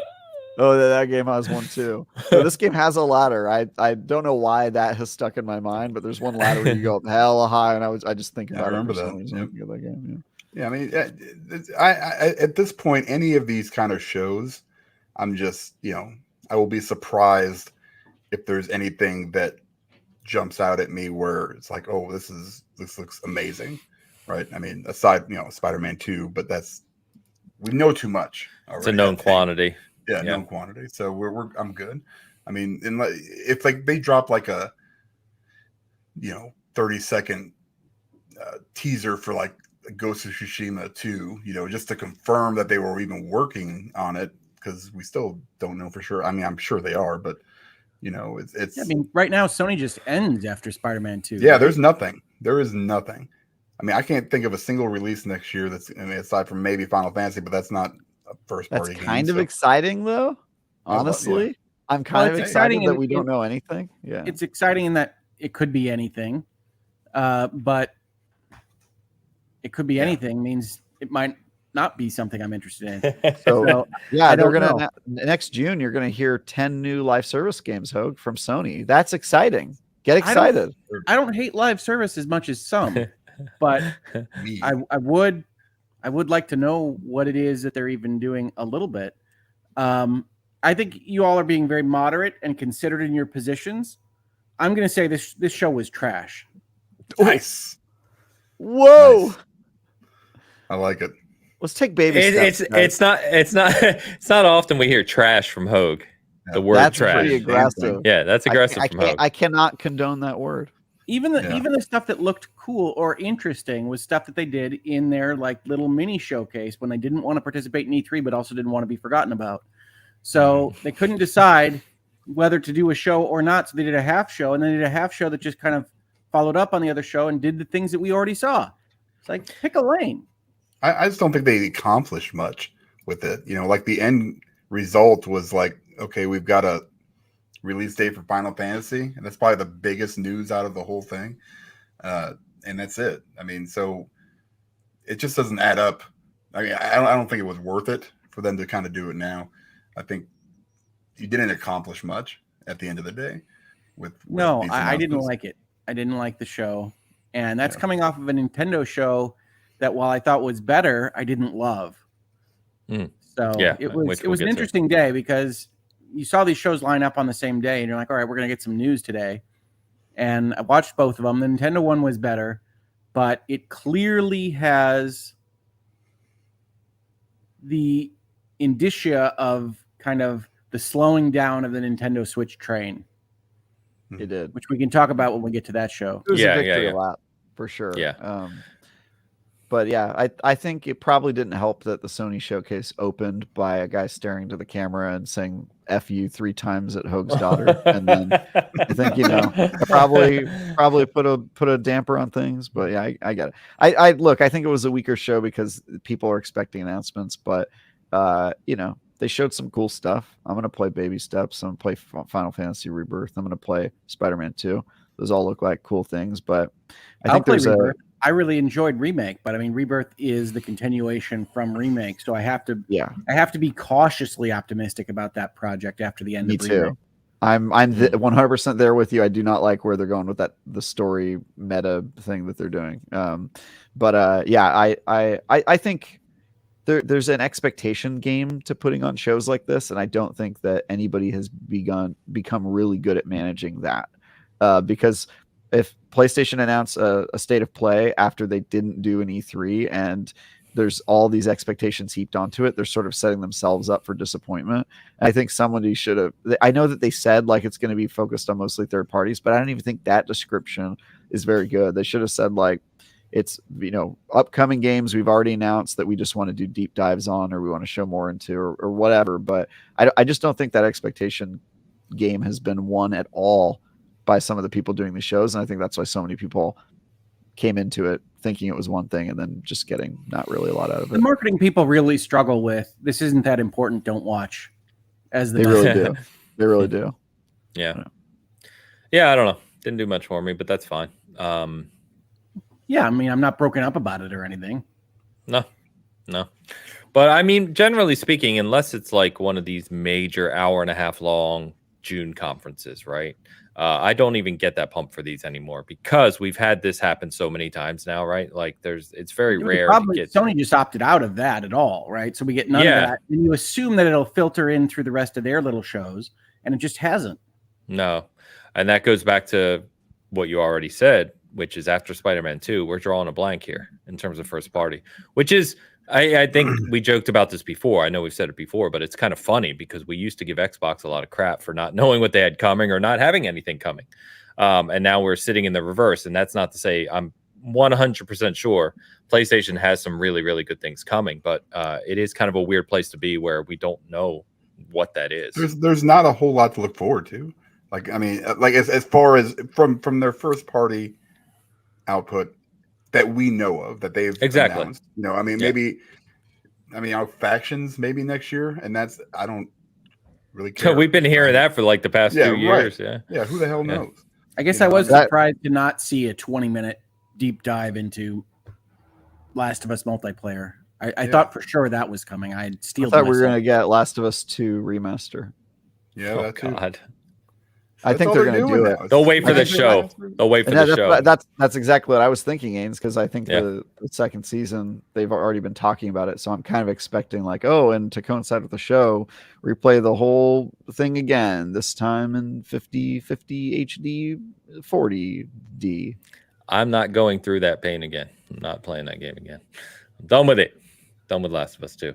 I'm going to play it because I'm trying to work on my stroke game. That could be taken in so many different ways. We're I'm getting into golfing, and I want some golf tips. I heard that game has a lot of good recommendations for me. Yep, hole in one. Helldivers 2, though, I do like the look of. That does look like a lot of fun. It almost looks like Starship Troopers, kind of in a way. Helldivers, the first one, is awesome. So, am I wrong in thinking is Helldivers 1? It was like top down, wasn't it? Yes, it was. Yeah, isometric. Yeah. So they took a different approach with this one. It looks obviously kind of more fully featured, but I guess we'll see how it performs. By the way, that comes out February 8th. Helldivers 2. So, and then Avatar obviously is right at the beginning of December. So that's I think that's the latest AAA release we know of this year, right now, anyway. So we'll see. Can't get much later. No, exactly. But then, not moving on, because actually the Direct came first, but Nintendo had their latest Direct. I will run through these games, guys. Again, not covering every single game they showed, but the highlights. So they have Mario versus Donkey Kong, which is coming February 16th. They have Super Mario RPG, which we obviously already knew about, but that's November 17th, in case you forgot. They announced Tomb Raider 1 to 3 remastered, which is coming February 14th on Valentine's Day. Princess Peach Showtime, which is coming March 22nd. So we got a lot of dates here, which is cool. Luigi's Mansion 2 HD, so kind of like their light remaster, if you will, of that, is coming summer of next year. We got a new Contra called Operation, I think that's Galuga or Galaga, whatever. That's just coming. It's just coming soon. F-Zero 99, which was like a big, kind of like a Tetris 99 version of F-Zero, if you will. That's available now. That was a shadow drop, if you will, during the show. Paper Mario: The Thousand-Year Door is coming next year, 2024. Dave the Diver, which Travis has talked about on this show and reviewed and gave a very high score to, is out now on the Switch, so you can check that out on the Switch. Yeah, now it's time for Hogue to play it. It's time for Hogue to play it. So I got it on PC, but is that out on Switch now? I think it's either out or it's coming out really soon. Yeah, I looked it up this morning. It says it's out. Like the trailer they had on Nintendo's channel was out now on Switch. Okay. Damn. And then Mario Kart 8 is great. Yeah. And then Mario Kart 8, Splatoon 3, they're kind of live service titles, for lack of a better word, because they are. Those got their latest updates. There were other games shown, of course. There's more I didn't touch on. If I miss one, you can call me out. But I think again, another code. I think they're bringing back Trace Memory. Okay. I think don't know anything about that game. But so you said you like this better than State of Play. I would agree. I'm not even usually, as we joked about, right? I don't play my Switch a lot, but I thought this was just a better show. There was more there, more substance, and they had a lot of dates for releases that had a good spread to them, right? From all the way from October through spring of next year. I would say there's no question in my mind, and this should go along with them starting it really, that Nintendo is the best at this right now. Is it the best at directs? Is it the best at spacing things out and having different kind of qualities of their announcements as you go across the show, right? So they have a little section where they're going to talk about racing indies, and they have a little section that they're going to talk about their big games, and they keep that flow going a lot better than Sony, for the most part, just dumps YouTube trailers in a playlist, and Microsoft is kind of too all over the place with whenever they're doing something and what kind of show it is, because they like to do like 4 different types of shows. So they have a developer show, and they have this is going to be like E3, and then this is going to be like a State of Play. Yeah, I'd say Xbox's summer show is excellent, but their other shows have been really hit or miss. And all over the place, and they name them all sorts of things, right? It's an Xbox showcase, or designer diary, or whatever. And so I think Nintendo has got this down. They don't do like puppet shows anymore. They don't do skits in between the announcements. But I think their shows tend to be the best, however you feel about the product line. I think the product line here is a little disappointing. I think they've continued with their Switch strategy, which is remaking everything ever and putting it on the Switch. But as you continue to mine that, you get into lesser and lesser products. You get into things that are a little bit weirder and more esoteric. I mean, Mario versus Donkey Kong was fine on the Game Boy 100 years ago, but I'm not going to get excited about that. Yeah, I am. Yeah. No, I'm with you. Yeah, I don't really have much to add. What do you guys think? I thought it was good. I agree that they're relying a little too much on old stuff that's coming, but which is kind of their MO in some cases. I feel like they lean on that as like a safety net because it's always going to make people happy when they bring back an old game. But that Peach game looks sick. Showtime looks fun. Yeah, I want to play it. So it was good. I'll give it a 7 out of 10. Speaking of mining, we've gone past the Toads and past Mario and past Luigi to arrive at Peach Goes to the Theater. Yeah. Also, wasn't Luigi's Mansion 2 was another one that they said that. Luigi's Mansion 2 is a remake from a DS game. Yeah. No, I know that. I'm just saying that was like another one that got another remake, which I'll play it, but yeah, it's like, all right, we already played that one. Got it. Yeah, no, I like those games. I'll probably get another Luigi's Mansion. I'll definitely get Princess Peach Showtime. So I'm not going to sit here and tell you that there wasn't stuff to like in that show. But certainly when we got to, I can't remember, like 3/4 of the way through the show, and they're like, we're remaking this. I was like, we got to be out of stuff soon. Yeah. Yeah, it's a lot of that. And I think you said it well, which is you can feel the tail end of the Switch coming. I think what's really interesting though is we talked a little bit about this at the tail end of last week, but with as much as they've leaned into these remakes and kind of curating their past 20 years plus onto the Switch, right? So you can pay them extra money to play it now on your current console. It's going to be really interesting to see what their strategy is with whatever their next console is, right? Next year, the Switch 2, or if they call it something else. And backwards compatibility is probably one of the top questions, right? Are they going to continue those digital purchases, or are the cartridges going to work? Nintendo, I'm going to sit here right now and tell you, if you do not make your Switch 2 Super Switch thing backward compatible, I'm out. I'm out, man. Ooh. Too much money spent in the Switch ecosystem on this generation. So, well, that's what I was going to say. You've sold for years now remakes nonstop at almost full price a lot of the times. So to turn that away for your next generation would certainly be a move, but it's I gotta Nintendo. believe it's backward compatible, but Nintendo Didn't they already say it was? Or that when that insider leak thing, I thought that said something about like the cartridges being well, a leak and an announcement are not the same thing. Right. But I mean, that was that they're working on. The presumption is that yes, it is going to be backwards compatible. Yeah. I think today, like, people's digital libraries are really important to them, and you can't really afford to have a digital library that you're selling to people that is not carried forward. Like that would be unprecedented and super anti-consumer, and I think it would screw up a lot of things. And Nintendo knows that. I have no doubt. Momentum. It really would. They have this glut of people that really join Nintendo now with the Switch, and you wouldn't think they would be silly enough to cut that off on the crossover. But Nintendo does weird things. They do. Yeah, I'm not. That's why I'm being quiet, because Nintendo, every time we think they're going to do something, they do something else. So, yeah, I mean, I could see them not making physical backwards compatible because they have a weird cartridge situation, and I think that's unavoidable. That's why backwards compatibility wasn't a thing in previous consoles, is because sometimes the format and medium didn't really fit into the new console, and that's understandable. But I don't think they have an excuse anymore when the vast majority of their games are sold digitally and don't have a cartridge that needs to be inserted. And I think they know that they have the infrastructure to support a digital backwards compatible environment. So I don't see it happening personally, and I think if they did, it would be a huge snafu. Certainly digitally, they have a cartoon word. Yeah, exactly. Yeah, they have an account system. They have an online system. You can buy subscriptions. Like, it's just very different than I have a GameCube with some tiny discs, and I'm sad I can't put them in my new console, which you could, by the way, in the Wii. You could play the GameCube games, but yeah, it's not that anymore. It's you have an account, you have a subscription that you're paying for yearly. It's just a very different ecosystem, and I don't think they have an excuse. So I hadn't thought about this until right now, but let's assume that we get the Super Switch or whatever it is late next year, right? Fall release for this console. What do you call it? Tears of the Kingdom just came out, right?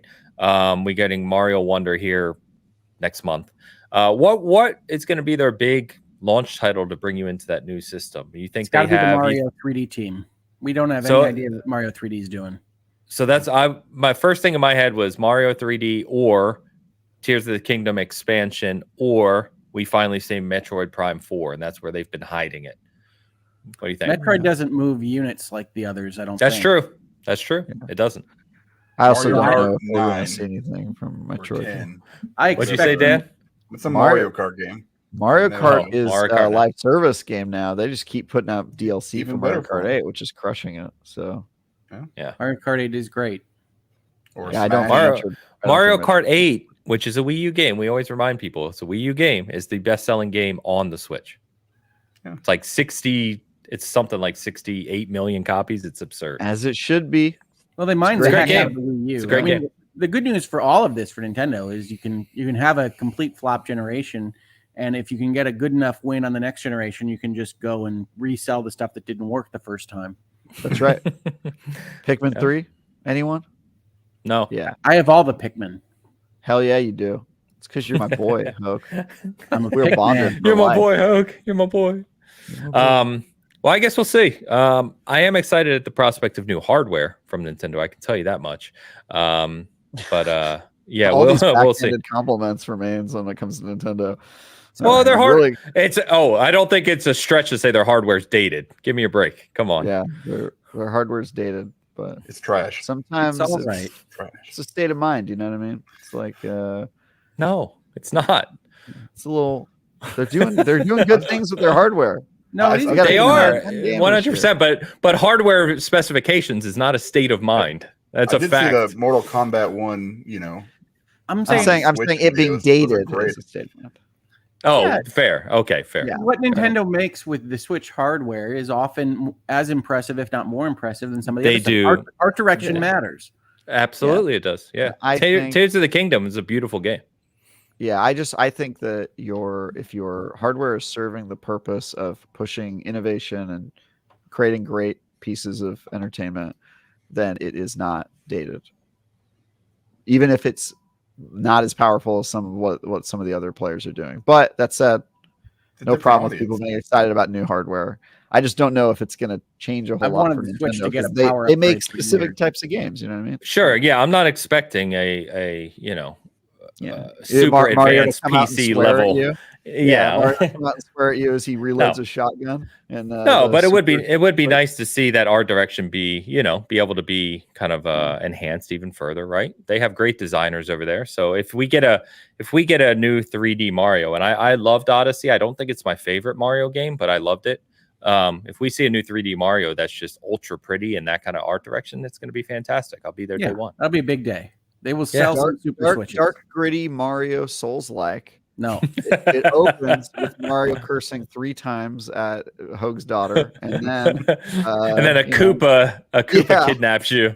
Koopa kidnaps you, and then he gets dismembered, and it's just really gory. It's pretty cool game. As long as I get to play Tomb Raider, 1 through 3 remastered. They could call it Lies of a Me. Oh my god! I like Tomb Raider. And then the show. I don't know that modern gamers are really gonna love Tomb Raider, provided that they kept the block system and everything else. Yeah, I That's mean, what it looked Tomb Raider 1 is a dated game. I mean, to use the word dated, yeah, Tomb Raider it's a is long literally time Prince ago. of Persia in 3D, right down to Yes. taking the back step and getting ready for the run and everything else. So Correct. Yeah. people that don't have even that as a touch point, I think maybe aren't going to like it at all, because it Right. did look like the remasters, because this is the only way you can remaster that game, kept the blocks, right? They just kind of threw newer textures on the block system. So Yeah. that's That what I looks would kinda want. funny. But we'll see. Yeah. I mean, Dan, Well, who asked yeah. for it? That's what I want to know. Like, Who it asked was for like it? a huge fan base. It was like, we really need to remaster these 3 games that we're defining. Lara Croft's still pretty popular. Oh, I have no I doubt. love those old games too. I will definitely replay the old. I games. loved them They were in their great. time. Right. Yeah, in their time. Oh, Tomb I Raider would 2. totally play them today. To be honest No. with you. You say that now. Tomb Raider 2 with its little Italian Venice boats and everything Yes. else. Like, Yeah, the mansion that you start off in, and you can swan dive off of the balcony and break your neck in the opening area. It's amazing, dude. I would just play just for that. To be honest with you. It's kind of like GoldenEye. Everyone's like, "Oh God, we need the remake of GoldenEye. We need it. We need it. We need it." It releases. No one cares. Terrible. No one cares. I mean, Yeah, I what knew. the hell, man? To be in my defense, I always thought GoldenEye is mid. So, I thought it was mid. It's when I just was it's a kid. different era for games, man. Design have come a long way. laziness, And then or again, is it I just do the like- same thing with Parasite Eve. Like I'm dying for Parasite Eve to come back. Yeah, but and if it's if they did that and they just remastered it and they just added some better textures, it would be garbage. Because the gameplay is so dated. It doesn't matter how many what you paint on it, and and make it I'm look a little emotionally harmed by you stating that Parasite Eve is garbage. better. No, it's one of my favorite PlayStation games. I'm just saying the gameplay now compared Parasite to Eve what is we a great have, choice for a remaster, because it would be no a great game choice has for a that complete vibe. remake. yeah. Also, like a it looked Resident Evil so type good remake. back in those days. Oh my god, I 100%. remember that trailer scared me so much. I was a very small child, but it's a good game. Sure. I have been yelling for a remake for Parasite Eve for I a long was. time. It was so It's I good. funny really- because I haven't thought Yes, about Parasite it's Eve in true. a long time, but I was playing Eternights, and it has some stuff with a biological weapon and some other things that are happening in it. And I was thinking, this is very much a Parasite Eve kind of feel. I'm gonna have to check it out. Oh, okay. All right. Damn it. Parasite Eve. I was looking up screenshots of it. 1998. It looks like Resident Evil 1, basically. Don't put new textures on it and then release it again. The gameplay needs to improve, and they just need to Resident Evil it.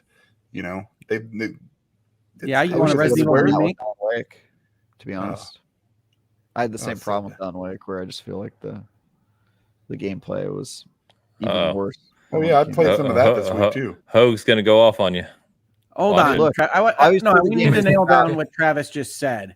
Did you just say that the gameplay in Alan Wake is worse than Parasite Eve? Is that what you're going with? No. I said it was even worse than when it originally came out, because it aged. You know what I mean? Like, I would have liked them to remake some of the gameplay stuff in Alan Wake because the story's so good. But like me trying to get through that game to show somebody else how good Alan Wake was, they were just like, dude, I can't do it. And I feel like if the gameplay is turning you off from a game that you should play Alan Wake, but the gameplay makes it hard to get through sometimes. I love Alan Wake, and I was just playing the remaster yesterday. It didn't make it on the Post-it note, but I was. Yeah. So, well, the fact that it didn't make it on the Post-it note, no.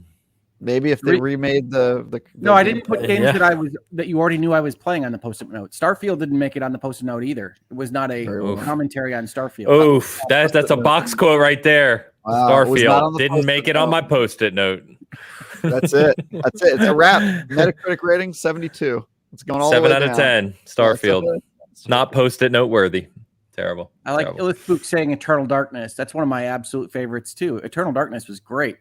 Yeah, classic. I think that's one of those games, isn't it now, Eternal Darkness, because it never came anywhere else. It's just GameCube. I think it's worth a bunch of money, right? The original copies of that. That's you never classic. played Eternal Darkness, Dan? Yeah, it's a classic. I don't remember if I did. Oh, that was Travis saying that? Travis never played Eternal Darkness? I never played Eternal Darkness, no. I don't even know what it is. At least I don't think so. I don't recognize the title. Oh. How long ago? Eternal Darkness is GameCube. It's that era. 2002, 2003-ish. It did some really unique things with fear, basically, kind of playing tricks on the player. Yeah, it's pretty good. Yeah, it goes for about $80 to $100. Okay. This does not look familiar. Yeah, it's a classic. A lot of people have called for that to come back for 20 years now. So I'm okay with that kind of stuff. I just feel like it's a waste of time to do stuff like that Tomb Raider one, and just a waste of a skill set. It's like, hey, what are we working on? Oh, we're gonna remaster Tomb Raider 1 through 3. It's like, oh, all right. I mean, that's Aspire, right? So Aspire's the ones that were working on KOTOR, and that died. So I mean, this could just be them making. You mean that died? That died too. Missed that one. Oh, that one had all sorts of issues. That KOTOR remake that they showed at the PlayStation show last year, or 2 years ago, whenever that was, it has all sorts of issues. Perfect. Yeah. By the way, we had a super chat from Debbie W that has been sitting here a while, so sorry about that, Debbie. Sure. Let's grab that. The $5 super chat. I love that Rick is playing Starfield as a lawyer. Ask all of the people all of the questions. I don't know. They're all leading questions, though. Yeah, he's trying to entrap them. Yeah, it's very funny because Starfield has a setup that is pretty much the same across people, where the first 1 to 3 options are clearly to move the conversation forward, and then you get the background questions below them. So I generally go bottom to top. I wish they would have color coded them, by the way. Yeah, really, I mean, that's the standard way of doing it. Every other game does that. Yeah, it's weird. Yeah, I was just playing Cyberpunk, like I said, last night and this morning. It's the same thing, Hoeg. It's you have the yellow one at the top, which advances, right? But then you have the blue ones underneath, which is if you want to know more of the lore, it's there. Right, and that's how they did The Witcher. Yeah, exactly. Yeah. Debbie, thank you. Sorry we got to the super chat a little late there, but thank you very much. Always good to see you in the chat. All right, I always guys. talk to everybody as much as I can in those games. Even Mass Effect did it. Me too. Old games did that with the color coding. It's very bizarre to me. Also, did you see Mass this Effect week? also had you respond in a pie wedge. So hey. Yeah. Did you see this week that they're talking about adding maps? So apparently it wasn't a design choice. It was just they just didn't add maps. Apparently they weren't that committed to it. About it, but I'm not. I did see that they mentioned it. I'm not sure whether they will add them soon or not. I'm against it. They committed to adding it in the thing. But yeah, to your point, you said it was a design, or you were speculating that it was a design decision because they wanted you to explore, and it seems based on their feedback that was not the case because they're adding it. Or they heard enough people yelling about it that they're like, shit, we better add some design. maps. Well, then they didn't stand. Yeah, they didn't obviously believe in it, that because if you believe in it, you explain it to your audience like, hey, we know you want maps, but here's our reasoning. But they didn't go that route, which we know that doesn't happen all the time, right? We see Blizzard change their minds every other video. Oh yeah, and I see Destiny do it every week. Somebody complains and they go, hey, what we said we believe in, we no longer believe in. And I'm like, what are you guys doing? So yeah, I know, I get it. So Ade's asking you, Hoeg. Ade said, why are you against the maps? He wants to know. Why am I against the maps? I'm in favor of what the game currently is, which is presenting you in a space that you actually learn rather than having you go to a mini map or refer to your minus button all the time.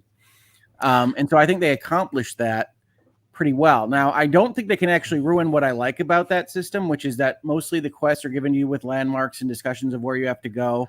And that'll have to stay in because that's in dialogue and quest design.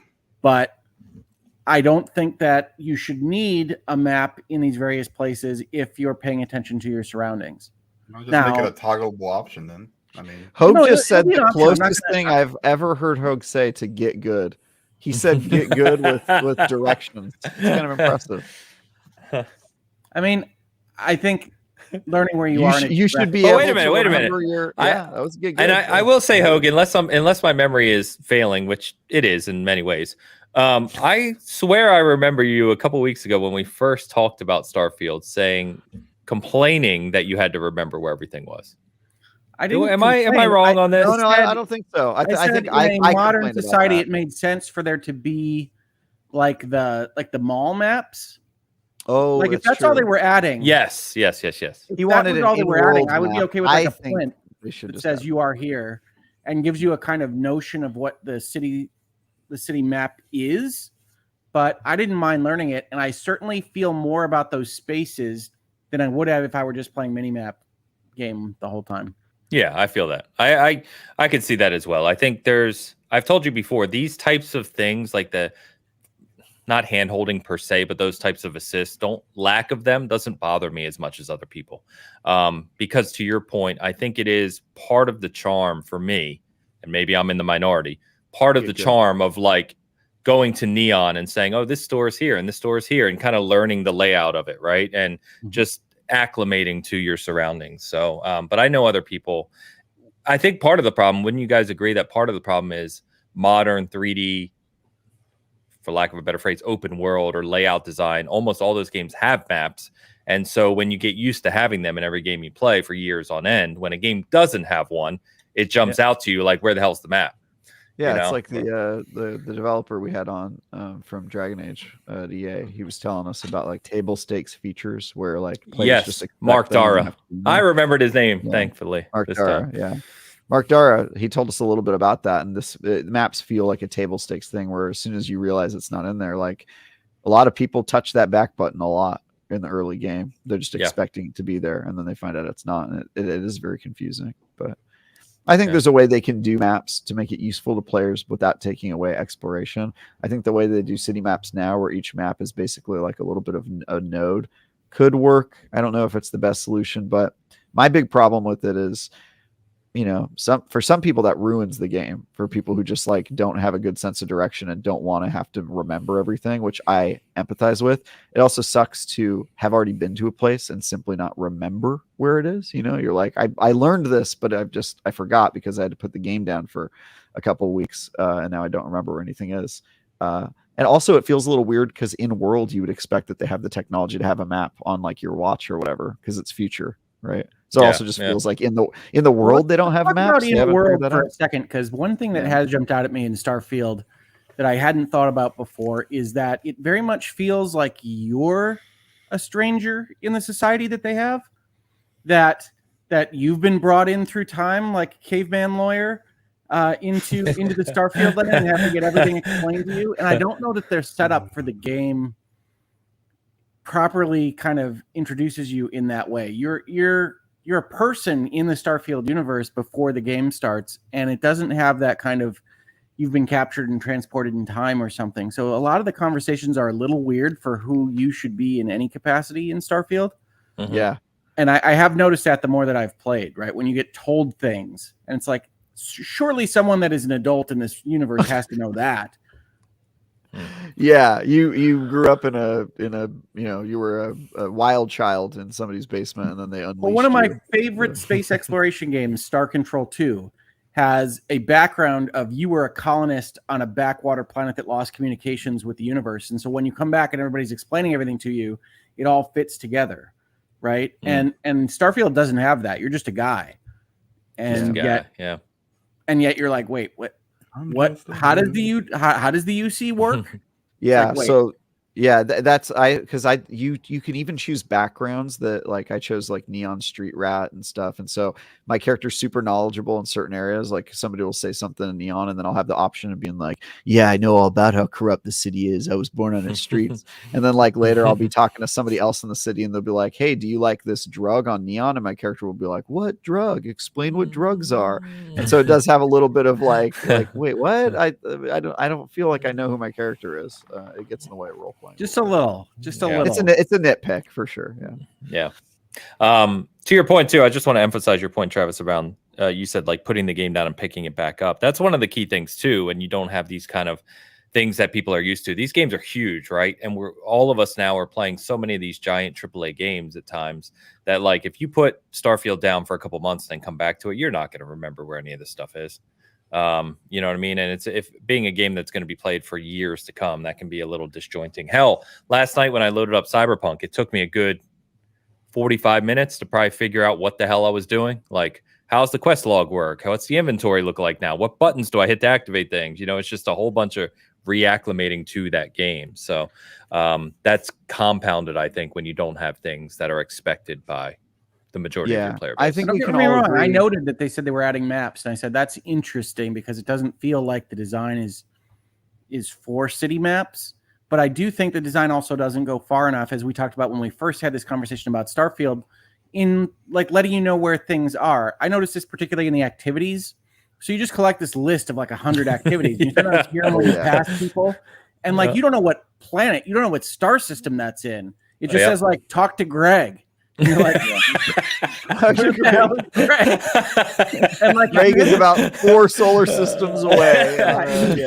If you hit it, it'll give you a line, but you don't know whether that's on your planet, in your building, or on a different star system. And like they should have to like sort them. Yeah. They should have a parenthetical that says, you know, Sirius 2A or whatever, and they don't. Yeah. Sid does have a good point in the chat too, that technically this isn't really open world, right? Like you're going hub to hub to hub. But I think some of what we're saying is still kind of that's pertinent. the confusing part though, because it's formatted like an open world game and has no open world areas. You know what I mean? Like it's a weird mix. It's a weird mix. It's a weird. Yeah. I like I said, I like this game a lot. I put 250 hours into it, and I still plan on finishing it. But like, I don't know if you guys got into the temples part, but that has really annoyed the crap out of me. I have no temples in my Starfield. Once you guys start getting to temples, I think we need to revisit this and have more complaints, because that water one, temple, here we come, folks. I'm pretty annoyed at the temples part of the game. If you guys get to that part, so yeah, I don't know. This seems to be a religious commentary now. Yeah. Rob said, I tried to smuggle Aurora by jamming it on the outside of my ship between some exterior components, but it didn't work. Nope. They found it. Yeah, they find everything if it's on or in your ship, and you need to just invest in some shielded cargo, my dude. Dude, I did shielded that so early. I'm like, I need shield. As soon as you told me about shielded cargo, I was like, I need it. Hell yeah, shielded cargo is the jam, and then if you can get a comms jammer as well. I have. I'm not smuggling. Oh, I'm smuggling harvested organs by the truckload, dude. I fill up my ship with. I have like 12,000 cargo space, and it's all harvested organs. So what do you need? Liver, kidney? I suddenly wanted to be multiplayer, so I could just come say hi to your ship. Oh, dude, my ship is. He's trying to take your organs. Yeah, he's trying to take my organs, bro. This is Travis's ship is bristling with weaponry. He's like, oh yeah, oh, it is. ship. It's a giant freighter with as much storage as possible, and then weapons on the exterior, and it's got all the best parts. It's cost me like 3 million credits to build that ship. Dan, I do think once you eventually turn Baldur's Gate 3 off next year, you should start playing Starfield, because I think just the way you enjoy kind of games and the things you like about Baldur's Gate 3 of like random mission here and random things you can find, Starfield does that extremely well. Right. It's loaded to the brim with things to find and do and discover. And I think once you get into it, you'll probably get lost in it. Yeah. That's why I'm waiting, because there's too much other stuff. I'm going to give it its proper due, probably, after Spider-Man 2. After Spider-Man. I think that's, you shouldn't go into a game. I mean, like you just talked about, trying to jump back into something after, you've jumped over to something else. I'm the worst at that. Like I have to, there's really times where I actually have to go back. Especially Baldur's Gate and Starfield. They're both way too big. Yeah. You can't jump between those two. I have to go back to like play a couple levels of a tutorial or something just to remember how everything works. And my brain doesn't work that way. Sometimes I get so focused on, whatever game I'm playing and after about a month, it is annoying. I start listening. You could be binging something on Netflix and it'll have a previously on every freaking episode, but you can't get a previously on for your 120-hour RPG. Yeah, just a little 2-minute. Hey, this is how you shoot. This is how you do this, and there are some games that have done that with like their loading screens where they talk about like the last main things you've done. I always like that. I thought that was cool. Hey, Hogue, I meant to ask you about this because I know you and I are both dark on Alan Wake. Are they still doing the episode model where they're doing like episode TV show intros? I don't believe they have said, but they are still cross media, so they're having a lot of full motion video in it. I know that, but the whole they did previously ons in between each act and stuff. I wonder if that's. I don't know. I have not looked at anything with that game. I'm very excited. I was going to say, you guys have the first look. I figure you have a copy of Alan Wake 2. I know, but I have explicitly not looked at any of that stuff in our CMS. I haven't watched any of it either. I don't want to get spoiled, man. I'm just especially that type of game too. Like Alan Wake 2 is one we waited so long for, and it's so kind of narrative focused. The last thing I want to do is catch a stray of something I didn't want to see ahead of time. So, yeah, I'm with you guys. Rob Frawley just said, I shot a nice man point blank in the back of the head after helping him with parts to fix his ship. I decided I wanted it. That's fair. At Starfield. If that's what you want to do. What you got to do in this universe. And I'll leave that. Yeah. As Sarah Morgan will tell you, she does not judge right before she judges you. Did you see the mod I shared? Terrible. Sarah's fun.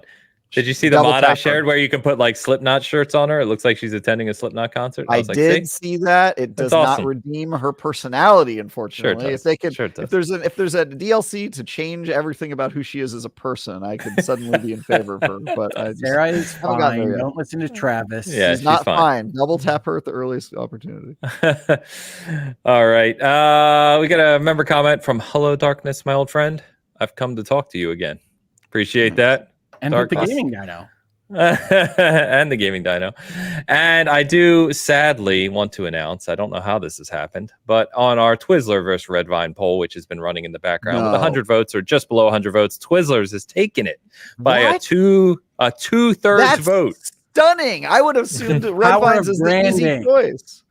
Wow, is it really? That is the power of branding. You're 100%. No, it's the power of actual flavor is what it is. Because Red Vines taste like ass. Twizzlers do not have better flavor than Red Vine. A fresh Twizzler, which is only fresh for about 2 minutes after you open the package. Fresh Twizzler.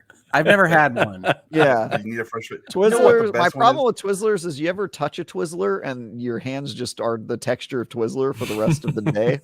I hate that. I don't like that they're sticky all the time. That's really bothersome to me. Just it's like Wally Wallaby or something like that. Yes, it's like an Australian licorice. Yeah, Haynes, I love that sometimes when you laugh, you look down underneath your baseball cap like you're about to choose your next Pokemon. I love that. I love that look. Like you're really thinking about which Pokeball you're gonna throw out, man. Yes, it's really good. But anyway, so yeah, I think we'll talk about Tokyo Game Show next week. That, just so you're aware, that starts this Thursday, runs through the Sunday, of course. Like Sunday, Xbox is having a showcase on Thursday.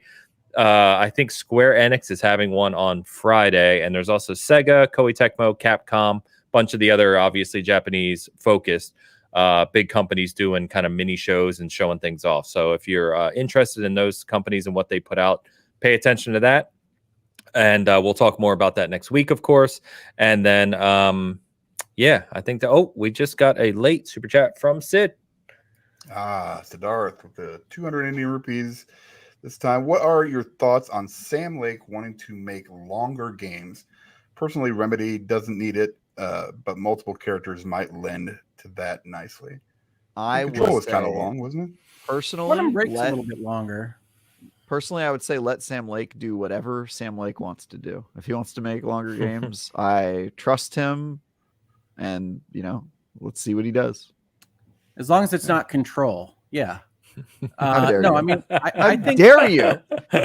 I think longer games are fine. Obviously, I like bigger experiences, but I think when you're talking about narrative games, sometimes longer is worse because pacing really matters. You like JRPGs?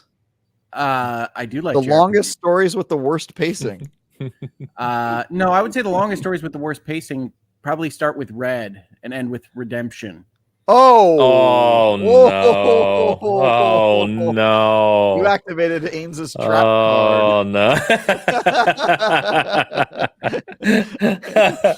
No, I actually, if there's one, I do have complaints with Red Dead 2, and pacing is probably the top one, but it doesn't have good pacing. I fully admit that. Yes, that's true. I love the pacing of that game. Still an amazing, absolutely incredible game with the best open world ever developed. But would Alan Wake be better with Devil May Cry combat or Dark Souls bosses like Travis seems to want from time to time? Would Alan Wake be better if it was twice as long? Do not put words in my mouth, sir. It would be better if you are going to do third-person shooter gameplay. I am well within my rights to demand that gameplay be good and not just you holding down LT and occasionally tapping RT. The action should inform the story, and you're a writer that fights darkness with light. I really don't think there's anything wrong with the gun. That part doesn't make sense. You're forgetting the part that you are a munitions expert as a writer. If you were just using flashlights and they did a combat system all based on that, I'd be have like one revolver. Whoa. Shotgun. You get a rifle later. You get a hunting rifle. You get grenades. There's a whole bunch of guns in that game, and firing them is not fun. That is a legit criticism. I mean, you can criticize however you want, but we've talked about this. When you're making a game that's narrative focused, whether it's The Witcher or Alan Wake, I would prefer for your combat to inform your story and your role playing and your experience. 100%. But that informed gameplay decision should be entertaining, and Alan Wake's largely isn't. No, I made it Alan Wake plenty entertaining. Yeah. I would say that Control's moment-to-moment action is better than Alan Wake's, but Alan Wake's a better game than Control. That's what I would Alan say. Wake is a better game than Control, and Control has better action sequences. That's true. Those are both true statements. I will also agree with both of those things, but I think Control is awesome. I do not think Control is awesome. But I know you don't. Back to Sid. Sid, thank you for the super chat. I would actually agree with Sid. It's it may lend itself to the character approach they seem to be taking with Alan Wake 2. I guess we will see here in a month, because we are not far I hope off. Alan Wake 2 is not 28 hours long, right? I think that I think they said 20. I think it's 20. Make it 50. We'll meet in the middle. No, it's funny. I like big epics. I like big JRPGs that are 100 hours long. I like Starfield, but I don't think an Alan Wake type game is necessarily made better by doubling its length. Sorry, I had to type a comment. Shush said, "I want Red Dead 3 made by Ubisoft with endless chests," and that hurt. Give me a map covered in icons too. It'd be great. Yeah. And oh man, ooh, in a single player game, just fills me. Gotta with joy. love it. Gotta love it. All right, boys. I think that's going to wrap us up for today. On the season gaming side, we've talked about a lot. Check out the Motorfest review that's up now. Check out our Mortal Kombat review.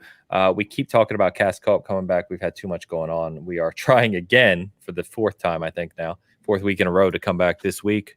And then stay tuned. Off the top of my mind, I'm actually asking PR for some clarifications on the embargo on Phantom Liberty and the Cyberpunk discussion. That'll be coming soon as well. And then, I think that's good for SG side. Travis, hit us up. I know you got Payday 3 next, I believe, right? Yes, Payday 3 is my next review. Actually, you can already read almost 2,000 words I wrote about Payday 3 based on the beta. It's a review in progress, and I'm going to start playing the rest of the game tomorrow and finish that review. In terms of timing on my review, just so you guys know, Payday 3's embargo rules are a little shady. They are insisting that we get a code tomorrow and that we're not allowed to write a scored review until the game fully releases, aka enters late access on Wednesday or Thursday. And so IGN has declined that embargo. We're not following it. We're just going to buy our own copy and write about it whenever we want. So my review, I can start talking about it right away. Because we're not agreeing to the embargo. And so I will probably have the review pretty quick, maybe Monday or Tuesday, because I've already written thousands of words about the game. And it's really just a matter of me playing the other heists, getting into the end game, trying out multiplayer. But I've already got a ton of time with that game, and I'm going to put more into it before finishing the review. But in terms of timing, you can kind of just expect it like probably Tuesday or Wednesday written, and then the video will come later because that just takes more time. But yeah, that should be a lot of fun. I love Payday. I also did a couple previews. 2 of them I can't talk about yet, which sucks because I really want to tell Hogue about one of them. And then Airport Sim went live on Friday.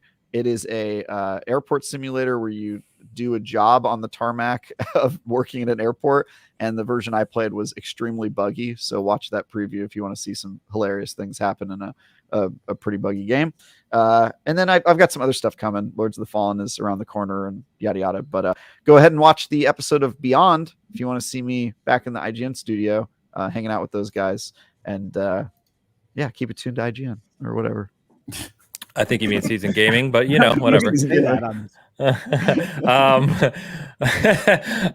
So Tide said we have a super chat that we missed, but I have nothing starred on my side. So I'm asking for clarification on that. While we're doing that, Hogue, please tell us what you got going on, sir. Sure. Well, as I said at the top of this one, I think we're going to do weekly Hangouts and Headlines, and we'll probably do another Virtual Legality if something pops up like the big Unity engine fee structure question. So I'll be around. Hoeglaw YouTube channel. Check me out. Follow me on X or Twitter or whatever at hoeglaw, where I'm usually just talking about sports at this point. But yeah, follow me on those. There'll be more episodes in my space, and I'll of course be back here next Sunday. I got the super chat ins. Do you? Yeah, literally, it's not on my from thing here. God Emperor of Sofa King. Do y'all think there's a possibility of Square announcement porting Final Fantasy VII Remake at Xbox at Tokyo Game Show? I found it. So the internet will explode. There you go. Sorry about that. First of all, for missing that. It did not. No, it did not pop up over here. It must have. So just so you guys are aware, when you super chat, right, it auto saves in a column over here on our broadcast software. So it makes it a little easier to manage where we can keep track of them. For whatever reason, did you do that, Hogue? Oh yes, I was cleaning up the screen. I'm sorry. I'm taking his admin stuff away. I finally found the super chat. I just scrolled through hundreds of comments. I found it, and he literally takes it off the screen. I won't do that again. Sorry. There you go. Anyway, so for whatever reason, this one didn't auto star for us. So sorry about that, Sofa King. Go ahead, Dan. Sorry. Oh, you already read it. Calling him Sofa King. Travis did. Yeah, the $5 super chat from God Emperor Sofa King. Okay. Love it. Yeah. So if for the reason people are asking about this is 2 things. One, if you read the fine print under Rebirth, it said cannot arrive on any other platforms until May 29th of next year, I believe was the actual date. So people are speculating that that's when it's going to release on PC or later next year, just like Remake did. Now, what other people are asking about is because of this kind of ongoing improvement, I guess you would say, in the Square Enix relationship with Xbox, people are continuing to wait to see if FF7 Remake ever comes over to Xbox. But I thought, correct me if I'm wrong, I thought that as part of the acquisition hearings, we saw some wording in the agreements that Sony had with some of these third-party companies. And I thought that the wording on Remake was that it was never to land on other consoles. I thought that was already discussed, but maybe I mixed something up there. Yeah, I don't remember that, but it's possible. There were a lot of docs in that. Yes, I sort of just assumed that this game is not coming to Xbox at any point in time. So if it is announced, that would be a surprise. But I don't know that it's a contractual lockout, right? We've talked about this before. Square Enix tried to put some of their Final Fantasies on the Xbox ecosystem and was clearly dissatisfied with their money-making endeavors when that happened. So it might be that they're just keeping it off Xbox because they want to keep it off Xbox, not because they're contractually committed to. Yeah, I don't know. It might not be worth the squeeze. Yeah, I mean, like I think that's more likely than them being prohibited from bringing it over. But it is a popular game. The question is it popular enough to spend money on porting it? Yeah. Yeah, I don't, maybe this is just me, and this is probably going to sound silly, but I saw Square announce 7 million copies of Final Fantasy VII Remake. The original, obviously not Rebirth, it's not out, but Remake have been sold since its release. And integrated, right? Exactly. Since 2020 when it released, and they sold 3.5 million at launch on PS only before it came to PC later. So I'm like, in the 3+ years since, including PC, they've only sold another 3.5 million copies, which is a lot of copies. I'm not saying it's not, but just anecdotally, it feels like FF7 Remake is way grander than that. It feels like 20 million people bought that game, which is just not the case. Yeah, I mean, it's like the opposite of the Crew, right? Yes. We talked about the Crew 2 being a quiet success. Quiet 21 million versus a vocal 7. Final Fantasy 7 Remake is loud. This is what gamers talk about. But I don't think that it necessarily makes sense to bring over to Xbox. I certainly wouldn't mind either way. I think more people playing it, the better. But would the internet explode? The internet would explode. Would that mean big money for Square Enix? I'm not sure. Definitely not. Probably. Yeah, exactly. All right.